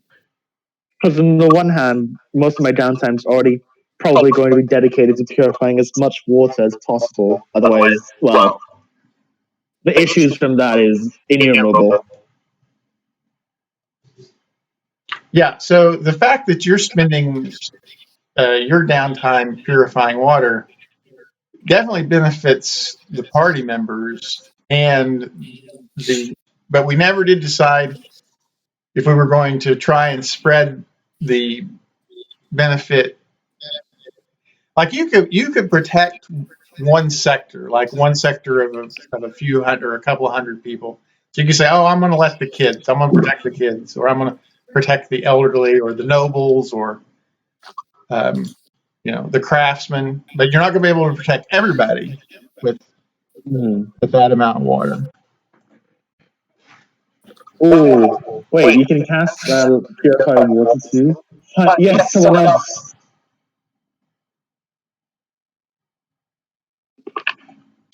Okay. And reasonably on a level up, I could swap something to it, but it could inhibit my abilities in combat by doing so. And the reason why I'm doing this is because in terms of combat, I don't really do much. I'm just here to make sure no one dies, primarily. Yeah. We can't do much for the sea trade. The wall might be important, but that'll take a very long time to set up. And what do we pay workers with? We don't have funds, we don't have the resources. What goal? You know how much money it takes to build a wall? What are we going to build a wall? Even like a wooden palisade will take a while. Especially, how big is the town? City? About 1,200. About 1,200 is the total population. I think area size. I think as far as our problems go, a mile by a mile. Here. Mile by mile. It'll take way too long to. As It'll take a while. As far as problems we need to address goes, a wall is not on that top priority. You know what we could do? I just had I said a mile. I meant a kilometer. It's like about, if you look on the map there, it looks like it's about a kilometer by a kilometer, which is for those of you, for us Americans, that's a little over a half a mile by a half a mile. We could do. We would have to get rid of the plagues for this to work, so ships could come in. But assuming we can find a way to get rid of the plagues, that's a big if, I know. What if we eventually, as soon as trade starts flowing into the town, we set up bounties, like huge bounties for the cysts that grow on the backs of the machana? Adventurers from everywhere will start flooding into this place, hunting down the machana for us. Yeah, but where are we going to get the resources to pay those bounties? Well, that's the thing about people flooding in. If we set taxes in order... we don't have that authority. But we can talk to people who do. And I think we're skipping a little too far ahead. Let's focus on what's right in front of us right now, which is dealing with these plagues. Yeah. Like, when it comes to the plague, the tainted water, the tainted water, there's literally three ways, technically, to solve it. One, find a new source of pure water, which is unlikely. Number two, find a way to purify water without having people actively ritual cast spells. That way we can have at least a third or like just a passive source of water. Or three, find a way to cure everyone, which is also quite impossible. Well, capital fever is just isolate those infected. I think so. As well, before leaving those sewers, I will take my time and spots where like the rats were killed and stuff. I will use prestidigitation to clean up those areas. Mm. So that corpses? No, I'm cleaning up the rat blood and anything else related to that kind of any rat bodily fluids, pretty much. I'm just kind of waving my hand around and cleaning up all that to try and increase the chances, hopefully, that this solves the sewer plague problem. Oh no, I meant for me because I'm gonna eventually try and study them. You can grab those. I got the cleaning to do. It's a very small area that I can clean. It's gonna take a while. Education is just. I wish it existed in real life. It's a cubic foot. I got a cubic foot. I can clean with the wave of my hand. It takes time.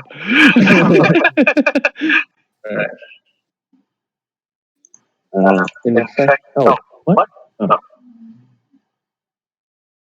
So I think we need to solve the plague problem first, so that we can get trade started back up.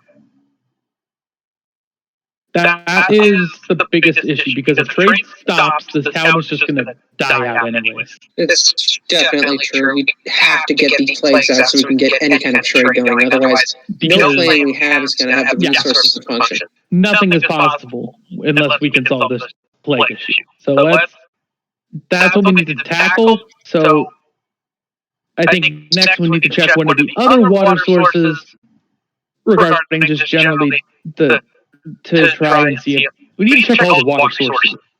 I think I did that last session, didn't I? Like at the end of last session. No, we checked this one. I think is the only one we've checked so far. No, let me check my notes. There we go. Purify the water, the machana currently infecting people through it. Just to make sure that what we have as far as water supply is there are a set of neighborhood wells. So and there are quite a few of them, but they all draw on the same groundwater supply, like the same aquifer. And it seems like the aquifer is what is tainted, not an individual well. And then there is the river. The problem with the river is that as you go progressively through town, it becomes more and more polluted because it is also the endpoint for the sewers. So that's not a matter of, that's not a new problem. That's an ongoing problem as far as it being the sewage elimination. One of the ways would be to get water from more upstream, though it'll be a bit of a trip. And it'll be dangerous to build an aqueduct. The question is, what's polluting an aquifer? Because if you know anything about aquifers, those are freaking huge. We figure out what the hell is doing that. Let me check my notes again. It would take a deliberate effort, and it wouldn't be a small accomplishment to pollute an aquifer. Yes, that's correct. Yeah. How does one gain access to it? It would have to be some sort of magical thing. Yeah. Probably a curse or something. Whatever it is, it's probably going to have to be in direct contact with the aquifer. So if we get into the aquifer somehow, we should be able to find it. The issue is, how are we going to do that? None of us have the capability of breathing water right now. Or teleporting multiple people. Or teleporting really at all. Even if we teleport, then we would have to figure out where the freaking aquifer was exactly so we don't end up in a wall. 2, we would just end up in water. And would the town know? Like, would there be anyone in charge? Like, because the wells have to be built somehow. So there should have been some plans or some record of like where the aquifer is. So at least we vaguely know where it is. And if we know where it is, we might be able to know the access point. Right. And now we're kind of so today we understand how aquifers work, right? Like aquifers have some sort of a charging mechanism. like in this particular case, it's from the snow melt of that central ridge. That's what keeps the aquifer charged each spring. When it melts, it recharges the aquifer. But does anyone in Falsanport or the Falsan Isles understand the geology of aquifer charging? Almost certainly not. They just know that there's water underneath there that they can dig a hole to get to. Yeah.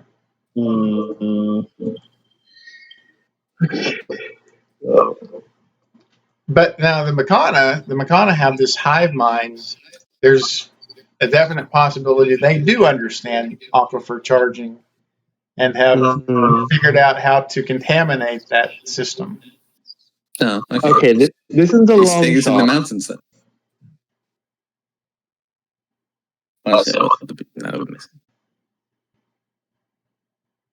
This one's a long shot. However, and I know this that back in Europe, in some places, in order to get salt, what they did was they essentially evaporated seawater. And is it possible to just, while also making salt, because I'm assuming while the ships aren't coming in, there's not going to be a supply of anything other than what can be found locally. So just getting sea salt and purified seawater might help.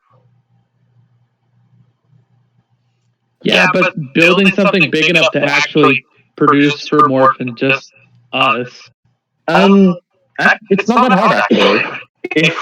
Since seawater just naturally evaporates, we just need something large to just catch the vapors, which I can actually create with not channel divinity, with my feature. I don't remember what it's called again. Blessing the Forge, I think. Oh no, Artisan's Blessing, channel divinity. And we kind of run into the same issue there as we do when we talk about the aquifer, where we're injecting modern technologies into a place where it just it's not that modern. The first instance of distillation appeared in the year 200. Yeah, is that right? Yeah, and for example, certain alcohols have to be distilled, and they were invented around the 1200s to 1500s. So I would assume anyone who makes wine or distilled wine would know how to distill liquids. Alchemists during the medieval era even distilled human blood to try and make potions.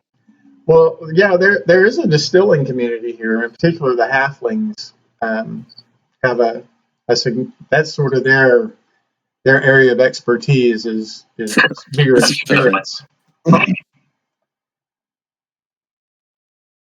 So I guess I'm convinced that if you were willing to dedicate your time to it, that you could probably develop some sort of an evaporator technology. Yeah, if you were willing to work with halflings to invent aqua vitae.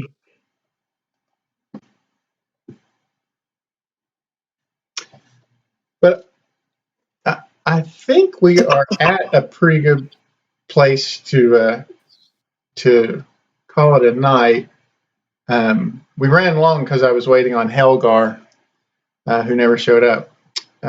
I like to get done by 10:30, but and then I think we have a pretty clear understanding of the problems we're facing, right? Is there anybody? Yeah. There's a lot of those. There's a lot of problems. There's only so many solutions. Yeah. I'm actually pretty happy with the way it's developed. We see how the initial spark, the problem of the machana, has kind of leveraged into some blazing fire. Yeah. Well, yeah, fundamental systemic problems throughout the society. Yeah. So anyway, so that'll give us a week to think about things. I'm going to try to get a hold of Helgar and find out if he plans on if I can't get I will probably see if I can't find another player. I like 6. 6 is really good. Yeah. Caster. A little AoE gone a long way there, wouldn't it? Yeah. Well, we have 3. Really? I don't necessarily think caster. I just think we need intelligence because we are lacking. We are lacking in the int department. Yes. We are not smart. Here's the point. Druid tanks. Yeah, that's true. They're full caster.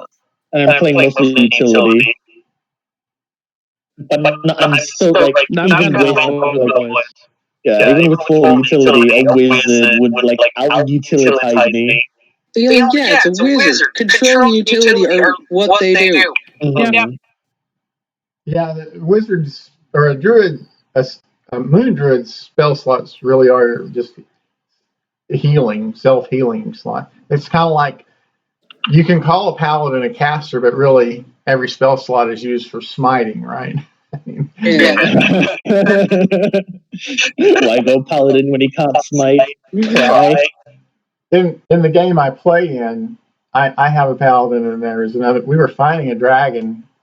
I don't know if any of you guys have played Rime of the Frost Maiden, but the other paladin. There are 2 paladins. The other paladin is a dragonborn, and we've got this dragon on the ground finally, and the other paladin used his breath weapon. Everyone was like, "What? Are you out of spell slots?" He's like, "No, I just like my breath weapon." It's right that he just likes his breath weapon. Yeah. Okay, wait a second. Can you use smite on a dragonborn's breath weapon? No, not an attack. Yeah. He had third level spell slots available, and instead of hitting it with his weapon and then doing 4d8, but that's what he decided to do instead. I did 3d6. Yeah. Like, it'd be awesome if it scaled, and it would make sense if it's scaled with your level, and it could be really cool. It'd probably be the only thing Dragonborn could do, but it would set them apart from all the other races. Because currently, all they are just, I'm really good at being a paladin.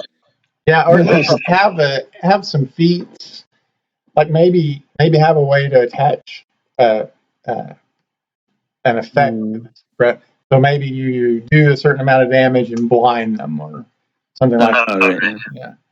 Because you're right. It doesn't. After second level, the Dragonborn's breath weapon is. If you're using your breath weapon, you are really out of resources. Yeah.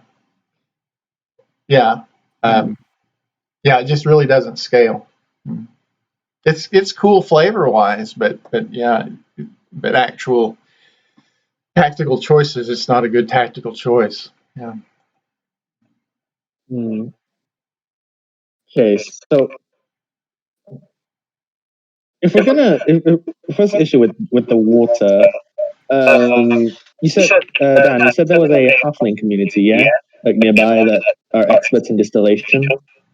Yeah, so of the 1,100-ish humans and halflings, about 20% of those are halflings. Yeah, and then they occupy several niches in the act. Like they are disproportionately cooks, right? Like your bakers and those type of things. But then they're also disproportionately brewers and distillers. Yeah, halflings like their food and drink. All right, guys. I think I gotta go. See you around. All right, see you next week. I'm gonna probably have to. I do want to note, due to some traveling stuff for holidays, I will not be able to make next week. All right, thanks for letting us know. I appreciate that. Yeah, I'll be driving back home when the session starts, and I probably won't get home until it's about over. So yeah, stay safe for your trip. I mean, those things happen, right? We're grown-ups. Yeah. If I get home early enough, I'll drop in. But if I do, it will be like an hour before the session ends. Yeah. Like I said, I gotta drive through a desert. I'm not gonna have any service. Desert. Where do you live? Arizona. Right, I forgot. There's a giant desert in the U.S. Yeah. I gotta drive to California for see family for Thanksgiving, and then I gotta drive back. the fact that Los Angeles, which is at any given time the first to third largest city in the United States, is in the middle of a desert. It's massively irrigated to alleviate it, but historically it is a desert. Wait, Los Angeles is in a desert? Yes, it is desert conditions. Yeah, they redirect the Colorado River and have since the mid 20th century to provide enough water for the city. Yeah, they take water from my lake. Yeah. But that's becoming a problem because it's not just that river system is so massive. It provides water for not just LA, but for Las Vegas. And then it's the major feeder into the Rio Grande Valley. And there are so many tasks on that river system now that it's so the Rio Grande, which is supposed to be this massive river. That's why they call it the Rio Grande, has gotten progressively smaller. And now each year there's a 50-50 chance that it won't reach the Gulf of Mexico. Runs out of water before it reaches Brownsville. Yeah. Oh wow. Ooh. Don't worry, global warming will rise the sea levels. Get loads of water then. Yep. All right. Well, like I said, I'm gonna head out. I will talk to you later. All right. I'm going to get off here too. I've got to work tomorrow. I enjoyed it, guys. It was a good session. Cheers. Yeah. Bye.